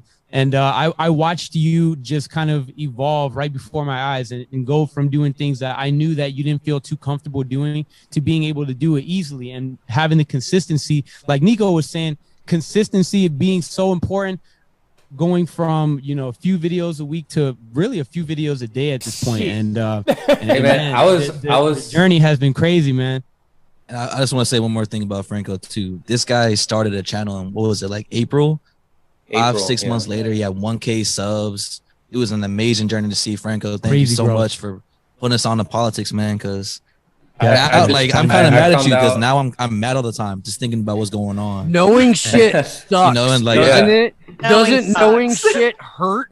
And then you really find out does, you didn't know as much as you thought. Because I thought I knew enough when I went in, but then I found out about Steve after I started doing this stuff. Let's correct the record. We all probably found out about Steve through the legendary Yellow Vest America versus Nico House debate. Yes, same. No, I knew before about that. Holy shit. I didn't know he had like a channel though. Let us never speak of that again. Let us bring it up more as the network never speak grows. of that again because I told him his career would be done after I got done with him. Yellow Vest. So that's why we don't hear from him anymore. I'm gonna say this one time, and that is I didn't know Nico very well when I hosted that debate. Not well. By design. And I like specifically said, look, I don't have a dog in this fight. I think that fucking it's all bullshit. I think that it's already been determined who's going to win this election. So I'm not going to be able to play sides on this at all. And Nico sends me a message like right before it. He's like, just want to apologize in advance because this is going to be the second black on black crime I've committed this year. Oh, shit. And I forgot all about that until this very moment. I forgot about that too. And I was like, Sounds like I Nico found Coleman. Steve through that debate. Bro, So like, at the same time, Yeah, now I'm I go very in debate grateful for mode. that debate. Yeah, I go in debate mode. Like, I mean, David see me Yeah, in that absolutely. particular mode in our You youthful had to have years. said it. But yeah, when I've decided I'm coming for your head, I'm about to make you question how you ever got your PhD, Ben Burgess. That's what like my because I sense the disrespect. You didn't think that you needed to prepare before you walked into this goddamn situation, this entanglement that we have entered in. And because of that, now I'm really gonna fuck you. And I'm already anticipating that you didn't, because that's what y'all always do. And This imbroglio. And it, Do you study the day before your debate? no, this is my life. What do you do? It's my life. So you're always studying. That's how it's got to This be. is, exactly. I don't. Why? I'm not. If I'm debating, It's only not like, everything. It's nothing. maybe the structure of how I speak is different. But anybody who knows me, and this is David included, this is my life. I'm talking about. You know what's a bigger shit show than that debate though? It was your debate with that one guy. Vouch? It was like no. Ghetto News Network. Oh my! Oh, see, yeah. That's the one that we don't speak of anymore. That's the one we That's don't the speak- one that Literally don't speak of it anymore. I Well, thought that was no. a bigger shit show. That was weird. Yeah, because we don't give airtime to grifters. That's why. Yeah. Yeah. Yeah, the Yellow But- Vest America debate was funny. That But one. you know, that's how I got introduced to. Well, that was my introduction to Steve. Mine too. Yeah. Well, you yeah, know, So watching that Steve, debate. I wouldn't so- be in this if it weren't for that debate. So. That's probably the only good thing Yellow Vest ever did. Oh yeah, right. Brought it because I specifically Those- actually went and got Steve because I knew he didn't give a shit about the horse race. Like that's literally why I got him to moderate. I'm like, he does not give a shit about any of this stuff. But Best like, mod ever. that's a true story. I don't. he gives a shit about Fact the check here issues and that there. are being discussed. Now, of course, Obi wasn't very happy about the fact that like the issues that were being discussed, I was right about. Obnoxiously so, and like people tend to get. He got really, really mad by the end of that debate, and it seems to be a pattern by the time I'm done debating people. I don't know why I'm so triggering to people, but we're gonna keep it popping. Shout out to Walker Brogman. If you ever want to step on camera and go toe to toe with the Floyd yeah. Mayweather of fucking political debates, come get these work. Okay. All right. With that being said, I've already proposed that to him. He doesn't answer. He's Yeah, too busy. he won't He's too answer. busy at Vox or Is he wherever too the fuck busy, he works like- now. like, are they him and Jordan in the back room talking somewhere? Like, He's sharing Yeah. like the same 3-year-old clip of you talking about Pizzagate. yeah, Yeah, He that's won't let that go. he won't let it go he's- because I was also right about the clip is like proving me right. That's what's weird about I mean, it. It's like he didn't listen to it almost. It's like somebody Well, he sent it works to for him. Sirota now. He works for Sirota now. So Yeah, at I the think Daily so. Poster. So. Yeah, I don't know if you call it that working was- for Sirota because never mind. He's Never mind. Sirota's bag man. Well, he's asking for money every 10 seconds, so I'm not sure how much like working for Sirota anybody's really doing right this second. Hey, shout out to Rockfin, Misty and Jesse. I'll let y'all decide who's gonna go first. But facts on the ground. Admittedly, first of all, really quick, Frank, tell everybody where to find you at. Oh, you can find me at Frank Analysis, and I just want to let everybody know, like this, what this final message is. You can start anywhere. Like I didn't have a big political background. I was going into biology. I didn't think I was going to go into this field, but I guess this is where my passion is because that's where I continued. You can start anywhere, and you can learn in the process as long as you're open-minded and objective. But you can find me on Frank Analysis on YouTube and Rockfin. At Twitter, you can find me at B43Franco. Would you say really Professor Frank. quick, Frank? I want to ask you: do you feel like not having a political background actually gave you an advantage as far as like coming into the process with just a completely blank slate and an objective perspective? I don't know. I think some people get arrogant because they think they know, but everyone has to remember there's a lot that you think you know that you don't actually know. And it's not just about politics, but it's about life in general. Oh man, dropping them Capricorn truth bombs in this bitch. Okay. Frank, I gotta say, man, like I have been watching Frank for a while. When he, kind of like when I went on his show, and he was like kind of asking me just for like some tips, whatever. And I was kind of like, okay, let me see what he's gonna do. And I was watching him, and he was steadily started increasing his videos, and then he like asked me for some more. I'm like, okay, well, this is what you gotta do. And I was like, look, when I saw him kind of like, there's always one point when you're doing this that you figure out, I gotta go all in, oh, I just gotta admit this is not gonna be my full-time job anytime soon. And Frank, when I was like, he's like, what do you have to do? Just tell me what I gotta do, I'll do it. I was like, okay, you just gotta be consistent. You're gonna have some nights where you don't sleep that well. You're gonna have days where you do 10 videos, and you're gonna have to do the same thing again the next day. And you might not get rewarded immediately, but it doesn't matter. You have to do it anyway if you want a chance to. But I told him the same thing I tell basically everybody else who's been on the network, that it's not about the amount of people that see you. It's about making sure that when the time comes, that the right person sees you at the right time, and that you're on your shit when they do see you. Frank also just happened to be on the right Twitter feed at the right time, because somehow, some goddamn way, he tagged every grifter on Twitter and got them all to respond. He cheated. He cheated his ass to the guy. Hey, shit, it works. Do whatever works, Franco. Epic, man. Works. I don't know how, bro. Got Jank to respond, got Anna to respond, got David Dole to respond, and it didn't even make any sense. Like, he just wanted to be included. I'm like, yo, I don't know what. Yeah, he wasn't even tagged. Yeah. Same thing with Humanist Report. Hey, Tim Black. Tim Black, Stank Analysis. Tim Block. Tim Block. What's his name? Ben Dixon. Put PG County to shame with that one. Stink Analysis. Oh yeah, he's from PG County. Dumb. Yeah, that was PG. They're supposed to be good at cooking people, but Tim Black, I guess he has the Stank boomer analysis. humor. The Frank analysis, more like stank analysis. Stank analysis, like, you're responding to somebody who didn't even have 1,000 subscribers yet, bro, and you are dead ass. He dead ass about it. Their emotional responses bro, he show did the that they're same shit to insecure me when about I their called him grifting. out for refusing to say Julian Assange's full name. That man loves to punch down. Yeah. Oh yeah, it's bizarre, but that's a different conversation for a different day. So Frank Analysis, FRANC Analysis. You can find him on Rockfin. You can also find him on YouTube, and interestingly enough, he's actually doing better on Rockfin now than he's doing on YouTube almost immediately. He's killing on Rockfin right now, actually. I'm very impressed. I've like I said, I've been watching Frank for a while, and like for me, like, you can have all the great values in the world, like, actually, and that's fantastic, but like, consistency is different, and you know what I'm saying, it's like completely different. It's like separate from like just what we believe in.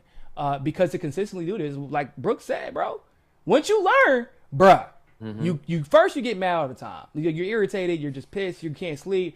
But then, like, sometimes you got a little group DM, and then you go on these shows, and then you start like, oh shit, I'm not crazy? Like, nah, bro, these motherfuckers crazy. Well, shit, that's cool. What's up, man? Let's hang out, guys. Let's go fuck shit up and start protesting and organize events together. And you know, and that's kind of what gets you through. And I definitely could see when Frank, because I'm a Capricorn, I know what it's like being in your shell. When I first started doing this, I know that sounds crazy to say, but I was in my shell.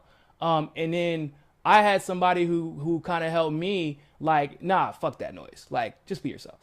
I was like, are you sure now? Because if I be myself, just be yourself. It doesn't matter what they say, because they're trying to put you in the box so that you can't flourish. And you saw, like, you could literally see, you know, we were like making a lot of it. You could see Frank go from, all right, I'm just kind of happy to be here, and to, hey man, fuck the other side. Y'all don't want to do the right thing. I'm like, oh shit, okay, Frank, you just gonna tag everybody. You know what, Bro? I thought I was casual. Your one business more casual. thing that I will say is, if you want to be a content creator, remember to stay grounded, keep in contact with your audience, because they're gonna cover your blind spots. Because there's going to be things that they'll see that you don't see, and a lot of these bigger channels are so arrogant that they don't keep in contact with their audience because they think that they're smarter and that they know more than them. I have plenty of audience members that are way smarter than me that send me information and open my eyes to stuff. And a lot of the times also, people give their friends who are other content creators the benefit of the doubt and don't listen to their audience members when they see things that those other people don't see. So always remember, you're in it to stick up for all working class people, for the little guy. And, you know, don't forget that. Like, you got to listen to them and not just give the bigger people, just because they're your friends and just because they're in the same business as you.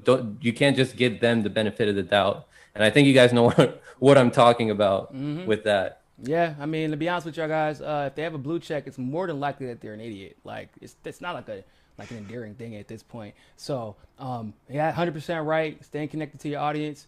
I mean, shit, that's how we found Glory. Like, I mean, separately, completely and totally separately, but that's how we all found her. And she's definitely smarter than basically all of us here. So, except for That's a lie. this tandem right here. And I gotta say, y'all, and this is no offense to everybody in the room, but I can't remember, Jesse, you were there too, right? I know you didn't talk that much, but you were there too. But that was my favorite interview. That was actually my favorite interview. Misty and Jesse were my favorite interview, and it wasn't because of what they said. It was more so because of the questions that they asked me. And for Misty, to be frank, who is a white woman, to understand exactly what I'm talking about and exactly where I come from, and to be able to articulate, she just knew what I was going to say before I was going to say it, which it takes a certain amount of understanding from my perspective to be able to predict what I'm going to say. And she was like, no, I get it, because but actually, no, you say it, go ahead. And like, which is weird, because, you know, just if you understand the dynamic of black men and white women, that's not normal. I mean, it's just, you know, that's just how it is. And I would see Misty on Twitter, like, just going off, but consistently. Okay, y'all thinking that's easy to do? No. Going off and being consistently principled on Twitter while constantly growing and then having people respect you simultaneously is a very difficult thing for a white woman to do on Twitter. Because you're supposed to pick a team and pick a grift and stay in a niche. And you got to be comrade. You got to be, you know, you got fake, you know, these comrades, these communists out here. No. Misty dead ass about that shit. She's calling out any and everybody. And it was a pleasure to go on her show. I felt like she was doing me a favor damn near. And it was funny because I know she's not going to tell it. I'm going to tell it. Misty don't ever like talking about herself. So Justin Jackson, running back for the Chargers, y'all know by now, that's my homeboy, that's the bro. We get done with an interview, and I was like, hey, bro, because she tells me how big of a fan she is of Justin. I was like, hey, bro, real quick. Like, you said you're trying to go on some more shows, right? He's like, yeah. I was like, you know Misty? He's like, hold up, Comrade Misty? Oh, bro, that's my spirit animal. What? I'm like, hold on. You talking about this Miss? Like, yeah. I was like, bro, you want to go on her show? Yeah, absolutely. So Justin Jackson, I'm finding out, is like a fan, like standing over Misty. That like super standing over Misty. And I'm like, oh, they got something. They got something over there. And that's my like funny story of like, damn, when you got it, you got it. And when people find out, they'll find out. But when the real ones find out, you'll know. And that's how I feel about both Misty and Jesse's show, Facts on the Ground. Because to be factual, I know that sounds kind of common sense that you would go get the facts on the ground, right? That's not normally the case. So, Misty and Jesse, what's up? Yeah, I guess I can start because I started the podcast on my own and had it for this Saturday is going to be the 1 year anniversary of the first episode. Thank you. Of the first episode. And it was about 2 months after that, I think, Misty, that we linked up. And that came from Misty coming on my show as a guest, because like you just described, Nico, we followed each other on Twitter, and you know, I saw having her on as a guest as a chance to talk to somebody who's not like, I don't want to say a normal person, but somebody who is, like you said, calling it out, like all the bullshit. And she came on, and I think we had a really good interview, a really good conversation. And Max Blumenthal saw it and suggested that we team up. Wow. And that's a compliment, right? Yeah. It's shout out to Max. He's been a really good dude to me. But so I proposed that to Misty, and she was down, and we met and discussed what we wanted to do with the show, and we were pretty much exactly aligned. And you know, and that was covering subjects that aren't normally covered, not just, you know, not covering Biden's latest approval rating and what that implies for the Beltway press corps or some stupid shit like that, you know? So I knew from her tweets that we would be on the same page, but you never really know until you meet somebody face to face. But yeah, I kind of lay it all out there. Yeah, I was say, I feel like there's Misty might be the exception to that. Like, not a lot of gray area. No. No. It's pretty much I'm an open book, you guys. Like, it's not, I don't hide anything. There's no mystery. I think everybody knows where I stand on just about everything. And yeah. And I watched Misty tell a politician to her face, "Hey, I really like you, but like, you know, fuck politicians. I don't really like any politicians, but like, I did do I that, like you, and though. I like your personality. I like you as a offended. friend. You're cool, but like as a politician, if you fuck up, like fuck you. I mean, so." And of course, Christine was like, "Good, that's cool. We're gonna get along great," because that's just who Misty is, and like it's kind of interesting. Cause I've been kind of curious because Misty don't need to do this shit. She don't need to stress. Honestly, she really doesn't. I don't. So like, why? Why do you do it?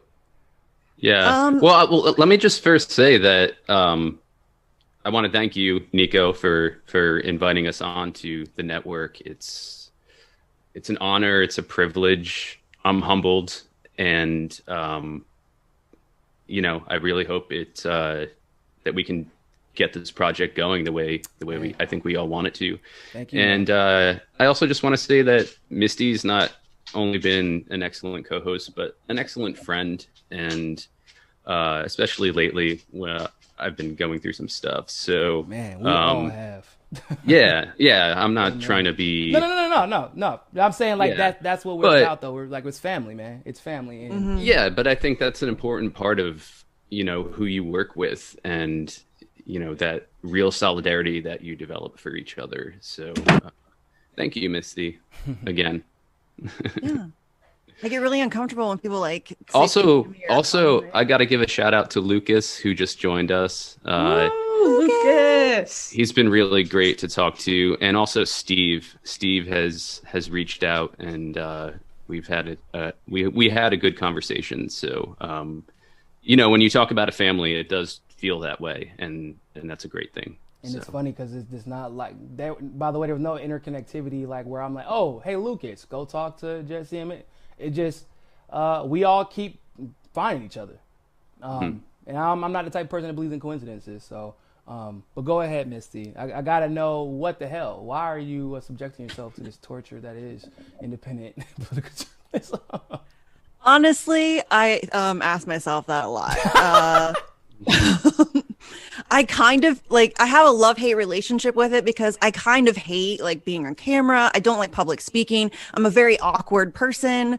And so it's like very weird for me, but also I love it. Like I love being able to talk to like-minded people. And really, I'm going to blame Steve and Andrew, because I actually I should blame Taylor too, because I met Taylor and Andrew in Chicago at a Jimmy Dore show, and they had just started up A for A. They were kind of taking over for Unity for J at the time, and I met them and I was like, I'm really excited you guys are kind of going to take up the mantle and keep this going, and we talked the whole time, and at the show we sat next to each other, and then they asked me to come on as a guest, and I was drunk because I'm at a Jimmy Dore show, and I'm like, yeah, I'll totally come on, like that'll be so fun. And I really didn't mean it, but yeah, I really didn't mean it. Like I was just drunk and like, okay, cool, yeah, that sounds fun. Yeah, and then like Andrew, yeah, I was like, you can't do that with them. Andrew calling you. Yeah, if you know Andrew, they're like, no, he'll hunt you down.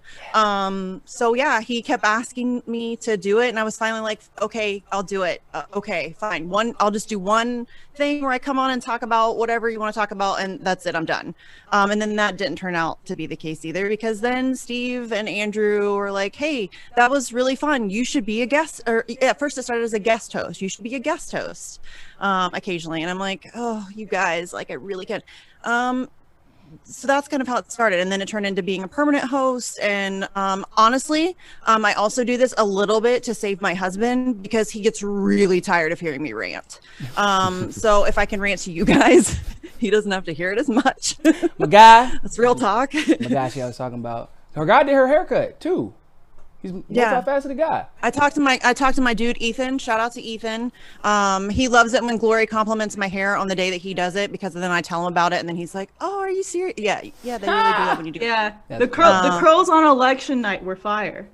Oh, I think I Yeah, missed the he's girl on he's election. amazing. Yeah, Ethan's amazing, and he talks Assange with me too, which is nice because I get to rant to him as well, which is, always lovely. But yeah, Dope. so I don't know, honestly, Nico, I don't know why I do it. I think I think it's why we all do it.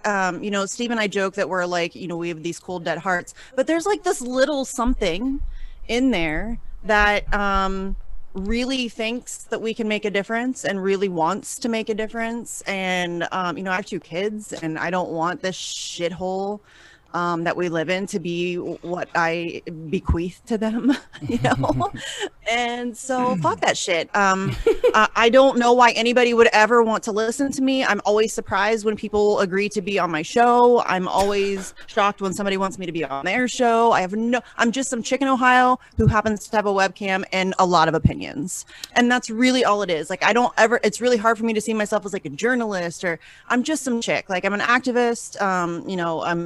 I just am somebody that cares a lot and likes to yell, and it's like therapy. So that's all it is, really. I mean, I don't know. Yeah. I wish I had a better answer for that, because that was ridiculous and rambling. I was it's funny because you call it therapy. When I get like in my mood where I'm just like feeling overwhelmed, like usually not even do it politics. I think at some point everybody's kind of experienced, like, you're like, I don't feel like dealing with this camera today. I don't feel like dealing with these people today. I don't feel like doing politics. And then like you go live anyway. And then by the time you do your stream, you're like, oh fuck, I forgot. Like, I love to do this shit. Like, I forgot that this is my sanity.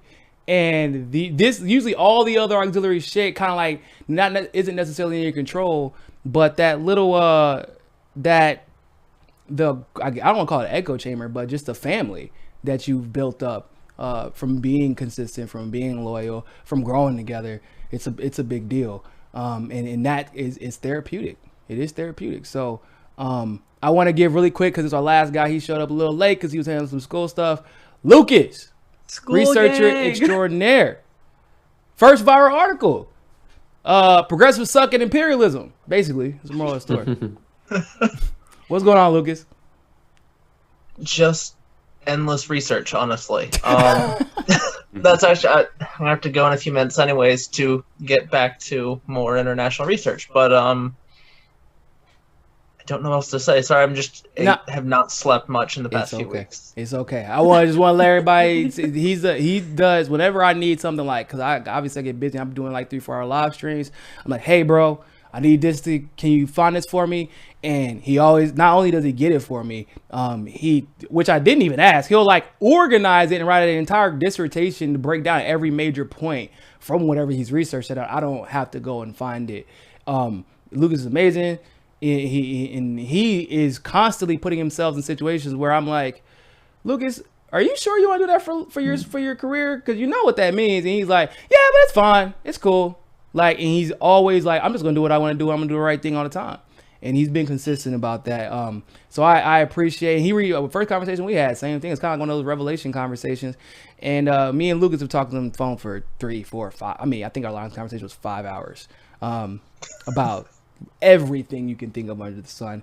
And we think very similarly. And so I appreciate the conversation, because I've learned a lot about myself just through talking to Lucas and listening to how he thinks and how he processes it, and vice versa, I'd hope. So appreciate you, Lucas. Go get some fucking sleeping and finish researching. And I want to go ahead and let everybody know what we have coming up. So before we even get to the show stuff, Steve, March 17th, what's happening? So in Washington, D.C., and I think a dozen other cities worldwide, we're having an International Day of Action for Julian Assange. We're calling it Clovers for Assange, because last year the hashtag Clovers for Assange got created to the point where there was kind of like a lull in the case. It sort of rejuvenated online support. People started putting a Clover in their Twitter handle. It became an international way for people to recognize each other as WikiLeaks supporters. So we are going to get people out into the street so they can meet each other in real life as WikiLeaks supporters and know that they're not crazy, and take a stand against what is ultimately the U.S. trying to claim international jurisdiction over the press through torturing a journalist and publisher.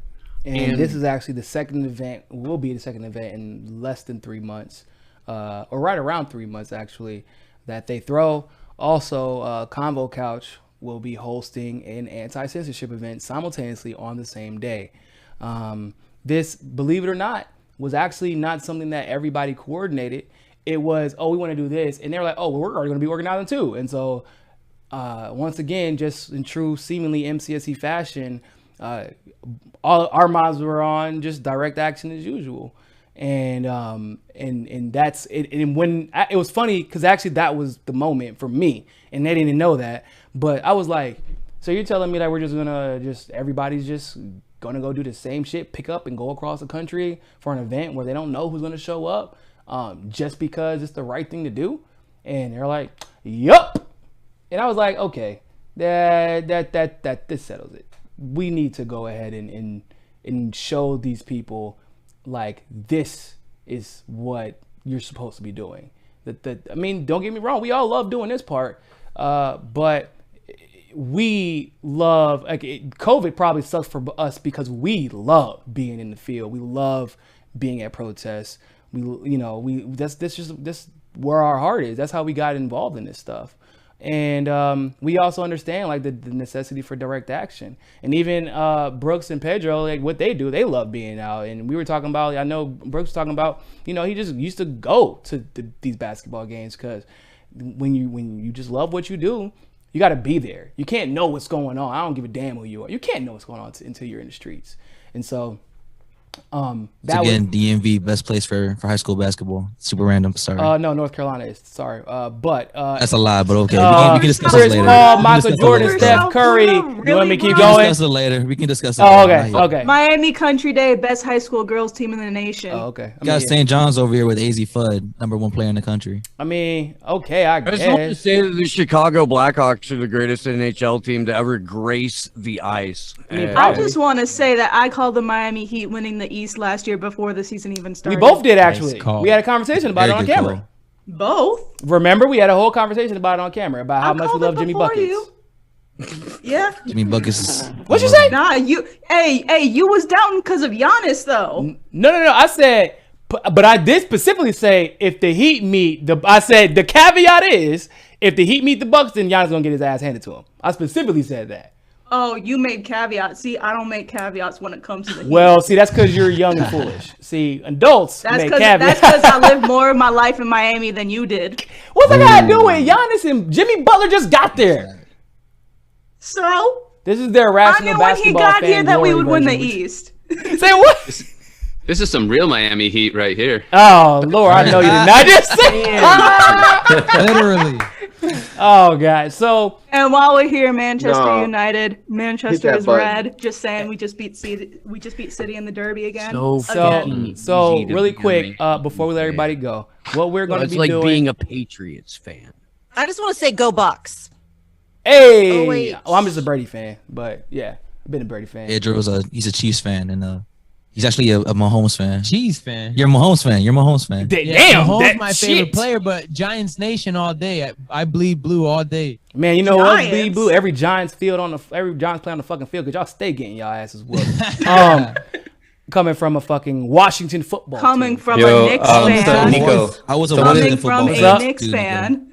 Someone in the chat was like, "Is Nico a Leo?" Hell no. Actually, it's funny. Leo's my movie. Hang on. Okay, so I don't have a horse in this race. Didn't the Giants hand Tom Brady his ass twice? No, the Giants defense, and then was it David Tyree? Was it David Tyree cut that? David Tyree with Because the helmet check. again, I gave up on football a while ago, and I don't really pay a lot of attention, but I recollect. We're not talking about that right now. Listen, that's not the here nor there. Anyway, like I was saying, I'm so Hey, come appreciative to of the you all Premier being League. here. Once you get onto real football, it's much better. Listen. Real football. Hold on. Yeah, you can be hella lazy and be a I know Man people. U fan. Hold on, people got a bunch of stuff they gotta do tonight, and it's like already. Do you know how hard the last couple of years with us, Steve? Do you know how much I suffered during the Jose Mourinho years? I still want that motherfucker Ed Woodward out. All right, Glory. We're gonna go back to politics now. For y'all, listen, guys, you can't start Glory on sports. It's not. You don't stop for like 2 hours straight. Anyway, listen. Thank you all so much for being here. Everybody else, stick around because the MCSC network is going to be posting a lot of content. You're going to be seeing a lot of live streams.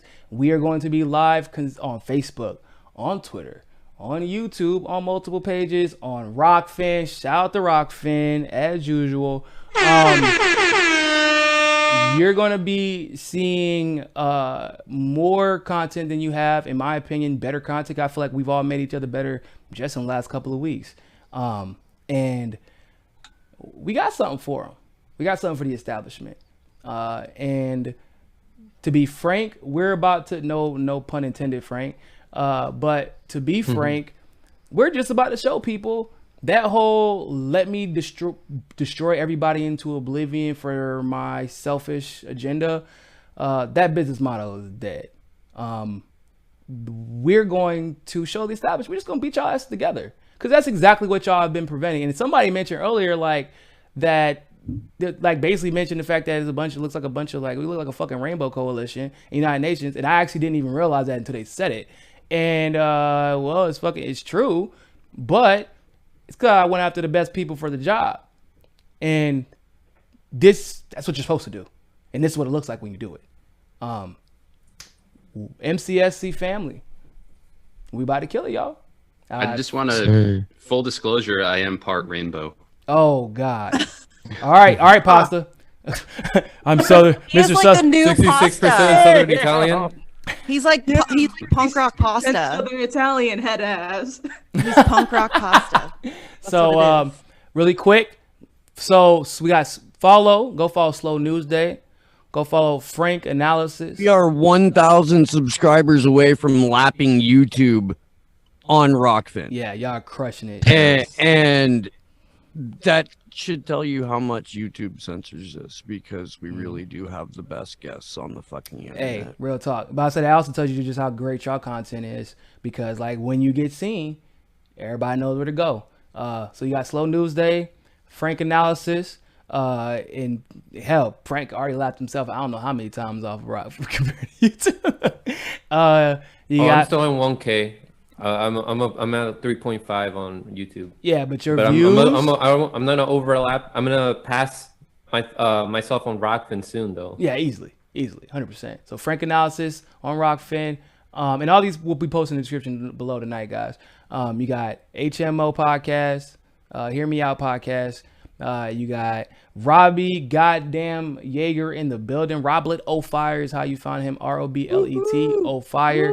And after the discussion we had with Rockfin today, it looks like his great financial disclosure articles will actually be available to the public through Rockfin here pretty soon. So that's about to be fucking dope.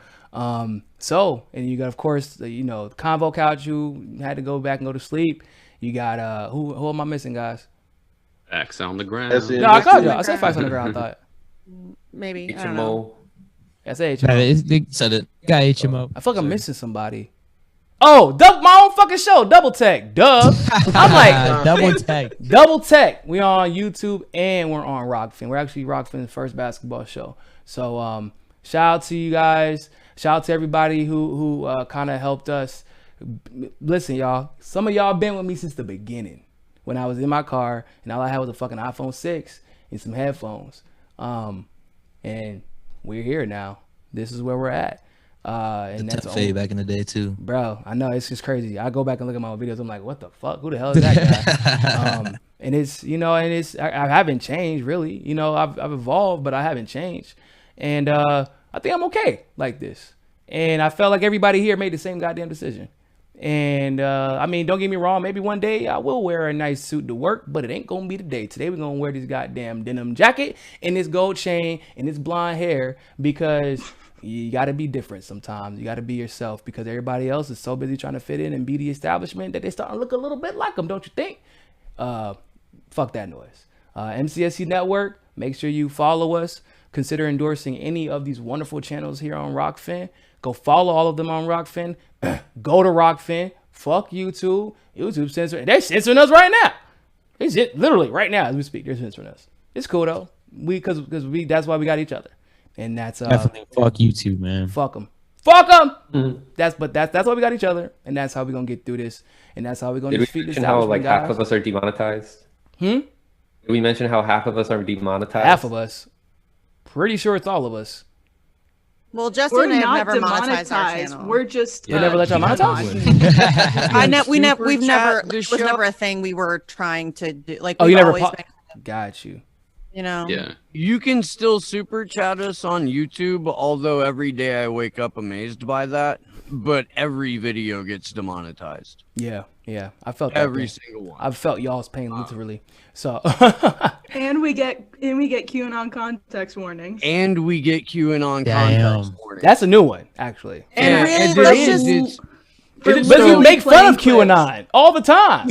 From day one. From day one. I said From this day is one. a psychological operation that's going to deactivate the segment of the right that would otherwise be in the streets because everybody's Bro, about to get. wasn't that like the very first conversation and we damn near said the exact same thing? We're like, bro! He has literally been saying this since day one. It really is kind of ridiculous that he gets QAnon warnings. Like, it's comical. That's what these motherfuckers But yeah, do. like I just want to point out really quickly that that's what makes what Nico is doing here so important. Like I mean, if you follow me on Twitter, you've seen me say that we need to support independent media.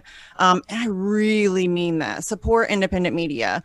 Again, I don't really consider myself as part of that sphere. Like I feel weird even being here. Yes, but- you are. Shut up. Yeah, whatever, Jones. But yeah, like we really need independent media more than ever. I mean, that's not hyperbole. It's like a very serious situation where we're at right now with narrative control and propaganda. So thank you, Nico, for putting together a network and finding people who, we don't all agree on everything. Like there's stuff that we disagree on, but we all kind of come to the same sort of basic conclusions from different angles. And then we have our disagreements, but it really is a family. And I think that moving forward, we're really going to need that. Like safety in numbers, we're going to have to watch out for each other and stick up for each other and, share each other's content and make sure that we're getting past the, whatever shadow banning or all of that stuff. So I just want to say thank you to Nico for putting all of this in and for including me and for including, Jesse in our show. I think what you're doing is very cool and very necessary. Yes. Thank And you so much. huge thanks to our chats because Yes. y'all Yeah. do like all the heavy lifting for us. And like I said, I'm a woman of the chats. Well, like it's seriously amazing the community we have going between us and our chats. Like Franco said, like never, like I don't care how big like we get or anyone gets, never forget about your chat because they are constantly sending us new information. They will do like recon trips for us where like if someone's talking shit about us on another stream, they'll come In to Discord real and be time. like, hey yo, go to this timestamp. Like so and so is talking shit about Convo Couch. Yeah. And I'm like, oh word, damn. Yeah. And like they be doing all that shit for us, like supporting us monetarily, Paying and to like get premium mentally access as to other well. people's streams just so they can figure out if they're talking shit about us. Yeah, no, it's really man. like it's really amazing. I can't express enough. Like I'm thankful to be a part of this for a lot of reasons, but like one of the big ones is to have like the backing of the best chats in all of indie media. Like I'm gonna shout out some names and I'm so sorry if I forget you, but Rob, Anthony, Mona, Oz, Prop, Beth / Quinn. Y'all keep rattling off names if you think of any. Alan, whatever Tree, man, Beth. Ellie JJ, Nicole, Nizar G, Who are we forgetting? Kimber. Kit's over obviously. here. Yes. Kimber, definitely Kimber. So I got Ricky Rant. I got a little high in DC the first night that we got there in September. Yeah, look, Just a little. I really don't smoke that much. Oh, here we go again with this. I don't. Smoke what? I don't. I really don't. I really don't. And I really everybody here. Go ahead. Usually don't smoke until like halfway through a vigil at night. Typically don't. When I'm in And our Sunday afternoon shows. In the Sunday afternoon Rockfin show, I will get high on camera. I will. Okay. But when I'm in DC, because it's a place of such concentrated evil, yes, I feel like I have to do a little bit more to sort of counterbalance that evil and not just freak the fuck out. Because, damage control. Yeah, we smoked a lot when we were there. Yeah. Yeah, it's Star, really big shout out, Star. It is oh yeah, Star. She's rad. She does like instant fucking clips. She's awesome. Anyway, I'm so sorry if I'm I forgetting made people. like a dozen or more people moderators, and then I've made like a dozen or more people moderators. We started having moderator panels. Because like The Franco was originators. saying, man, the people in the chat, dude, they're like on it. Tony and they have- RSFO, Yeah. shout out. Don't forget about the OGs. No matter what, like you're gonna be doing this for years. Never forget about who was there from the start when you were at like less than 100 subscribers. Bethlehem. Can't forget about that. Claudia. They're equally as invested into everyone's journey just as much as the actual creator themselves. And they're protective. Like when I get shit on a lot on Twitter, and they will come for you. With more will information fucking than come you for thought they you. were gonna have with too. They be coming with some heat. I'm like, damn. Yeah. I'm just gonna sit back now. Y'all do the work for me. I don't be worried about these motherfuckers anymore. I just There dropped has the been tweet. many times where I have let people deal with my trolls for me. Yeah, because yeah. I'm I'm like, they're gonna handle my light work.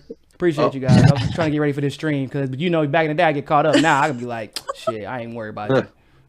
Shout out the Anons too.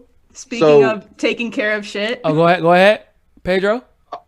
I wanted to just say I wanted to put that raise hand feature. I couldn't help myself, man. That thing looks so funny to me. But, Oh, I got you. That's a Gloria Jones thing. Misty, I wanted to piggyback off of what you were saying about supporting independent media. It's just like how everybody's saying support small business on the outside, going to buy somebody from a smaller mom and pop shop as opposed to getting it from a big chain company or something like that. This is the virtual version of that, supporting independent media and helping prop up people like ourselves. And I just want to say everybody in here individually is already really good at what they do. It's going to be scary to see what the collective is going to look like. Seriously. Scared for somebody. Yep. Hell yeah. Reverend Annie Chambers told me that when the Black Panthers went to Cuba, she said one of the first things that Castro told them was roll deep. Don't ever leave without a dozen of you. Don't. Just don't. It'll be easier that way. I promise. We always rolling deep, baby. We always rolling deep. Even before we was linked up like this, we were still rolling deep. And so we just gonna keep on doing it. We're gonna keep on growing. Robbie, you were about to say something? Yeah, just real quick, just to piggyback, I guess, what everybody else has been saying. I know contrary to what a lot of bad faith actors on social media might tell you about Nico and other people on the network or just the network in general, we are 100% supported and funded by like PBS, like by viewers like you, right? By the people in the chat, you know, by the people in the chats, by anybody, yeah, for sure. But by anybody, but anybody graceful enough to maybe go to a Patreon and donate like that. Unlike some so-called independent media networks, we do not take any billionaire cash. We don't have any major corporate funders coming through. When we say independent media, that's exactly what we mean, because that's exactly what we are. You know, and it is important to support that. And I can say I've been on everybody's show on the screen except for Pedro and Brooks, and you know, hopefully we'll get to work together at some point. But I can certainly say that any success that I've had is due, I would give in large part to everybody on this screen that has helped amplify my work, but also to everybody in the chat or anybody on Twitter that just looked at my work. Because what am I if nobody's amplifying it, right? What are any of us if there's nobody there to listen or to watch or to read what we're doing. So I can't overstate that. And I think everybody here has made a fantastic point, because we're not doing it for sponsors, right? We're not doing it for anybody except the people that come to us for truth and information, because they know that avenues for obtaining those things are becoming smaller and smaller. And we see that time and time again when people from other so-called independent media outlets spend all of their time shitting on us, or following everybody, basically cyber stalking people on the network, because they have no content, and they have nothing going on with their lives other than that. And that's time that they could be spending, actually being an activist, or trying to actually report on something that's worth a damn for somebody's time.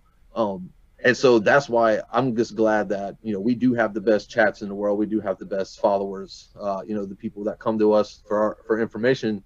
And, like you guys have done wonders for me in any success I've been able to attain. And I can personally say, from having been on everybody's show here, that's currently with us right now, I can say that you're a bunch of the nicest people in the world, and you're good faith actors. You're ruining my street cred, Robbie. I'm about to say the same thing. I'm like, what? Don't be talking about shit, Robbie. You do that yourself every time you get on cam with your friends. You're the nice one, honestly. You're so fucking nice. I'm nice to my friends. Yeah. Well, no, that was my first reaction when I saw you on the Vigil. I was like, oh wow, she is so nice. You mean the Vigil? And real quick, I got what is up with you in these eyes, Glory? She has to. Three more people I just remembered I want to shout out: Miss Tree, Jack Sith, and Sarah Wagner, who's always over on the rock. Oh, Sarah Wagner. I'm trying to shout out as many people as possible, because I really do love the chat so much. Sister channels that aren't. Rachel, hold on. Let Robbie finish. We're gonna do the shout out. Let Robbie finish. Yeah, I mean, sorry, Robbie. No. I've probably rattled on long enough. I just wanted to underscore the point. We are independent media. We do not have any kind of corporate billionaire sponsors. We rely 100% on our viewers and our followers and our patrons. And so, this is the spot. And like Pedro said, he's kind of he's scared of what the collective's going to do because of what we've all been able to achieve individually. And I second that 100%. I think that I think for the longest time, I kind of felt like, Steve, Glory, Misty, Franco, Jesse, all these guys were already an extension of the MCSC family. So it's great to just have us all officially under the same banner. And I'm excited. And I think everybody that's watching right now should be excited too. Yeah, look, bro, you the real MVP, man. It's crazy seeing the amount, because I remember whenever I first got kind of somewhat started on YouTube and somewhat popular, and I just remember how I was being treated, and somebody came up to me and was like, why you're being treated like that? And I was like, well, no, why? They're like, because the ones who are watching you that know those are the ones who are stopping you from becoming successful, because they don't want to deal with you. They don't want to have to do the work that you do, to do this and then be right and then be consistent and then be honest and then have to compete with you. And Robbie spends every day. Robbie don't really compete with nobody, honestly. When it comes to financial disclosure, she's not competing with anybody, but people like to steal his stuff. When Robbie blows because you can't go anywhere else to get shit fast, because here's the other part, you got to know where to look. And that's the part that people don't realize. That's how Robbie always know when they take his shit, because they don't know how to look, how Robbie knows how to research and the work it takes to get to that point. So Robbie, I appreciate you, man. We talk all the time offline about all the things that we vent to each other regularly. We both lived in NC for a while, so we both know how that grind can get. And, I appreciate the time you put in. I appreciate the stress you deal with. And I appreciate, no matter how underappreciated you are, you keep it humble and you keep it moving, and you just keep staying the same man, bro. I appreciate you. Thanks. Appreciate it. Alrighty, man. Go ahead, Gloria. You said you want to shout somebody out. I can't think of Fred Shout Edward, out to Mad Mom. Go, Franco. I was gonna say shout out to some sister channels who support MCSC, Friends of MCSC. Yeah, Harlan's. What's going on, guys? Kid's been I shouted him out earlier, but Harlan's. Shout out to Jimmy. Shout out to Richard Mehers. Rich, yeah, Richie. Montauk and that Redneckonomics. Yeah. I meant to say this earlier. Don't talk about Richie yet. We working on some things. Go ahead. With the exception of Jason Burmis, who I was about to shout out to Jason, who is like, I mean, that dude's fucking family. Like, this, especially when Johnny Hollywood was on, this panel represents Rockfin's top videos. Oh, that's true. Roughly. Oh, I'll say with the exception of maybe T-Lab. Whitney and whoever Whitney went on that day. Yeah, she's on that day. Yeah, for sure. I think maybe Kim Iverson. Too. Yes, definitely Kim. But like consistently, it's Convo Couch, you, us, especially now that Glory and I have joined Anonymous Bites Back. Rockfin loves Anonymous Bites Back. They do. And it's the audience. The audience loves them. That's what's dope. Like, it's no algorithm forcing it. It's, hey, here's an opportunity to be seen.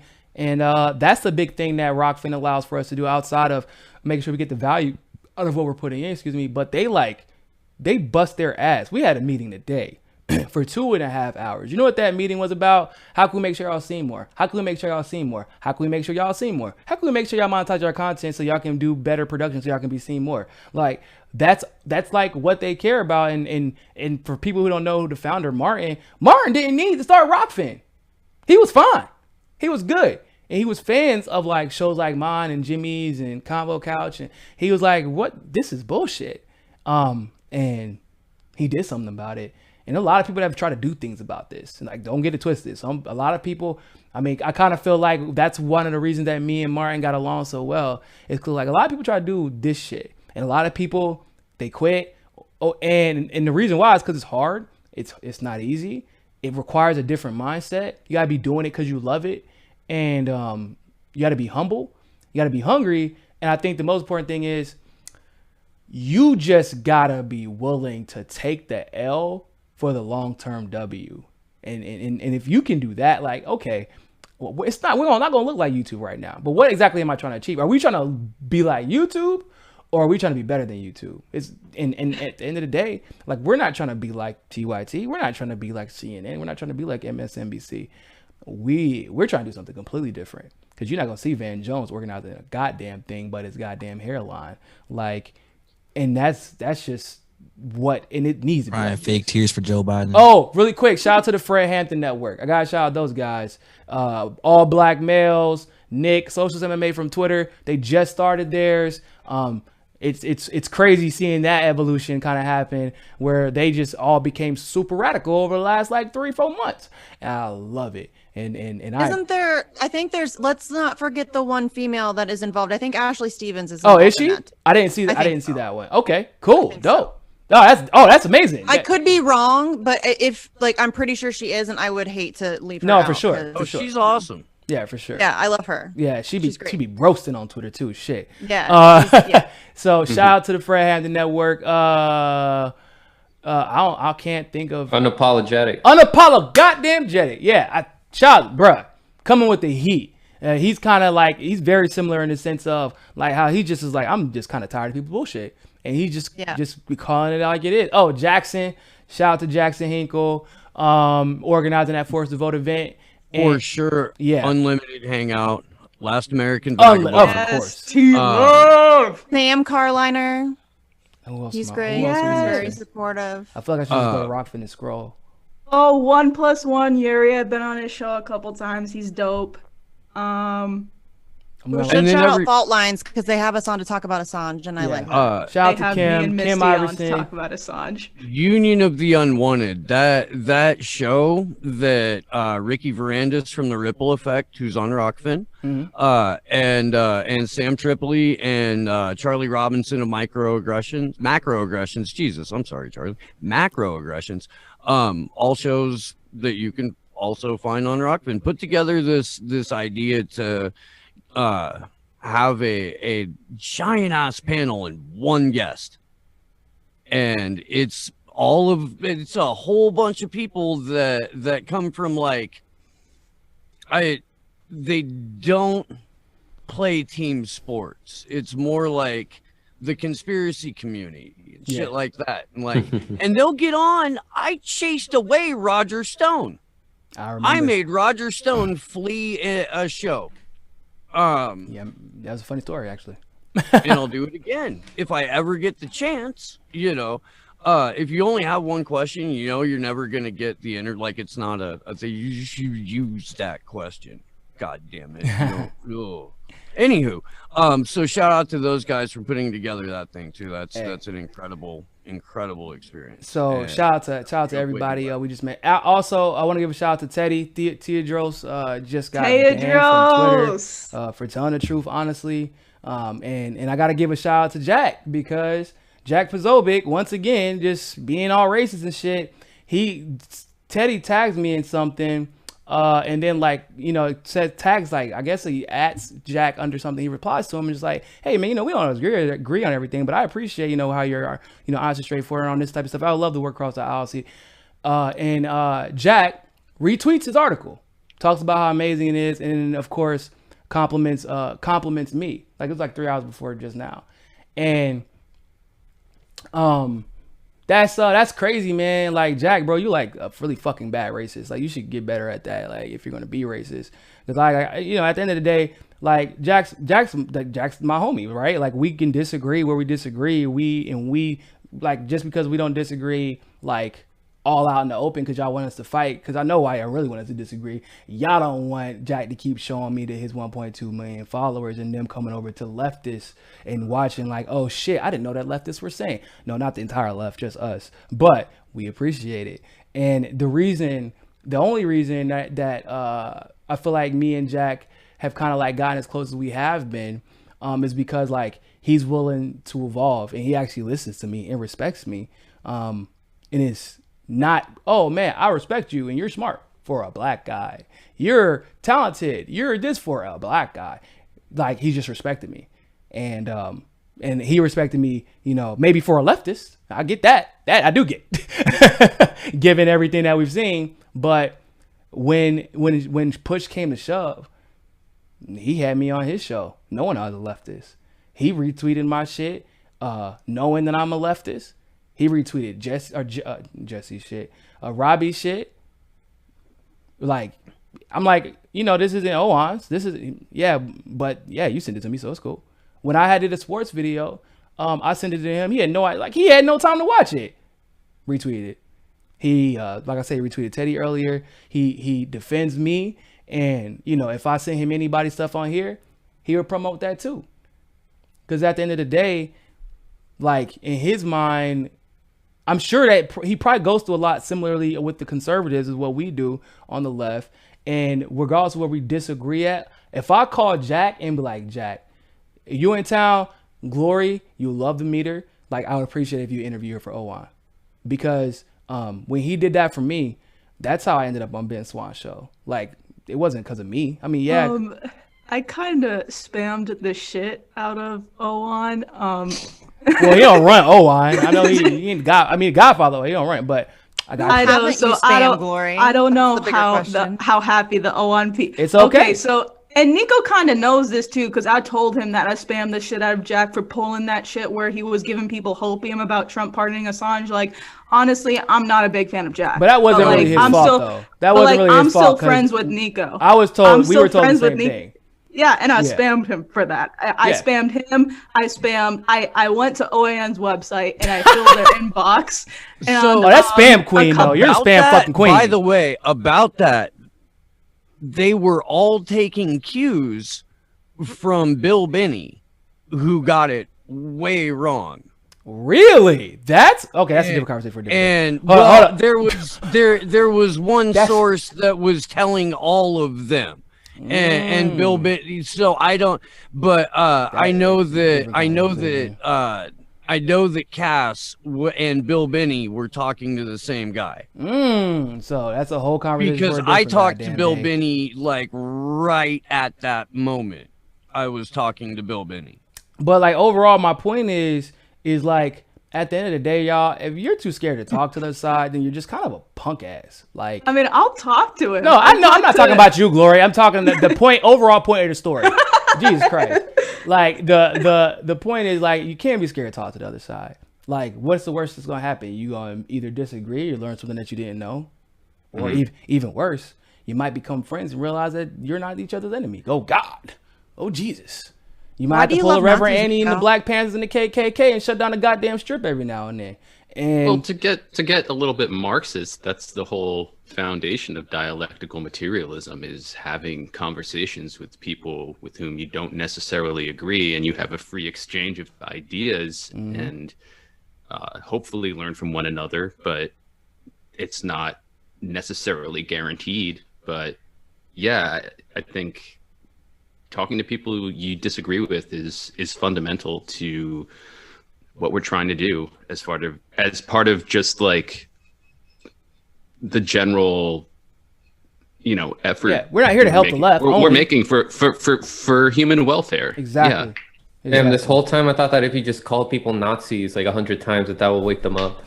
No, it's actually, you gotta do like a 60-40 ratio of you're a Nazi and shut up fash. It's the mix, it's the variety. It's the ratio. Yeah, a little bit of spice, throw in that's a red-brown alliance. Then as Vouch preaches a red-brown alliance this morning, by the way. I don't. And as all these fuckers voted for Joe Biden, like fuck off. I sent you a picture of him, Steve. Shut up. Shout out to Walker Brogman, who decided that he can vote for a segregation. It's fine, but if I'm pictured with Jack, who he considers a racist, which he didn't get the irony of that, then I'm actually as a black man now allowed to be friends with him, but he can vote for a segregationist, and we should all accept it. That's Walker Bragman. Fuck Walker Bragman. Yeah. I don't know what he got to brag about. But not that goddamn mustache. Hey, you know what's funny? Did y'all see when I was making fun of his mustache after that shit? He cut it off. Did y'all see that? Yeah. I roasted him like, I can't remember what it was about. Oh, because he got mad because I was on a People's Convention. Bro, that shit was so random. I'm like, I said, are you mad because nobody knows you exist outside of Twitter? Is that what it's all about? Because, like, that's not my fault. Like, what am I supposed to do about that? Like, these people are crazy, bro. But, hey, they want to focus on the wrong thing. Hey, keep tagging us, guys. Please. All of you. Keep tagging everybody here. Trust me. Y'all not really bald. We spend really a lot of the day laughing at y'all. Like, y'all think that we're upset, and we really be laughing at y'all. It's y'all are the butt of a lot of our jokes. Not even jokes. The problem isn't that you get a lot of likes or retweets or whatever. It's that you have such a substantial platform, and you use it to just kind of like connive your agenda into other people's psyches. Like. Ooh, how is Walter Bragman, who's, I don't know if he's still behind it or involved with it, but I forget the name of the campaign, but it's an anti-war campaign that's focused on Yemen. It's like Desanitize. Desanitize. Thanks, Misty. Yeah, how do you go from that to supporting somebody like Joe Biden? There's no very good question. While we're on that topic, really quick, the Op Feed Yemen trend, it's organized by members of the anonymous community. They're trying to get resources to people in Yemen who desperately need it right now when everybody's forgetting about them. So if you look up the hashtag Op Feed Yemen, you could find a couple of links to donate to. Specifically, if you go to @YourMarkLubers, his page, he'll have the right links to help with that. So and just for a little bit more, I guess, edification, the links are going directly to individual people who then go and buy everything to distribute, and they'll film it so that it's not a send money to Yemen charity scam. And that's a thing, by the way. So that's why he's being explicit about that. So with that being said, ladies and gentlemen, make sure y'all go follow everybody. Trust me, you're going to be seeing a lot of them anyway. So you're going to be able to kind of get an idea of how basically you can hit the same conclusion from a lot of different angles. And it's important to know all those different angles because if we're going to be able to convert these people and effectively save this world, you got to understand different perspectives, and we all have very unique experiences that I feel like makes us just a different Glory, what is it, different animal, same beast? Yeah. But are you a different animal and the same beast? Yes. Shout out to Kobe. Oh, no, Shout out to why Kobe. asking me? R.I.P. Shout out to Kobe and Kanye. Ah, rest in peace, Kobe. Yeah, rest in peace, Kobe, and to the old Kanye. You about to see Mamba mentality in Amen. its purest form. Yeah, yup. And that's basically it. We are different animals, but best believe we are the same beast. And so, with that being said, ladies and gentlemen, thank you all so much for tuning into this live stream segment of Mika.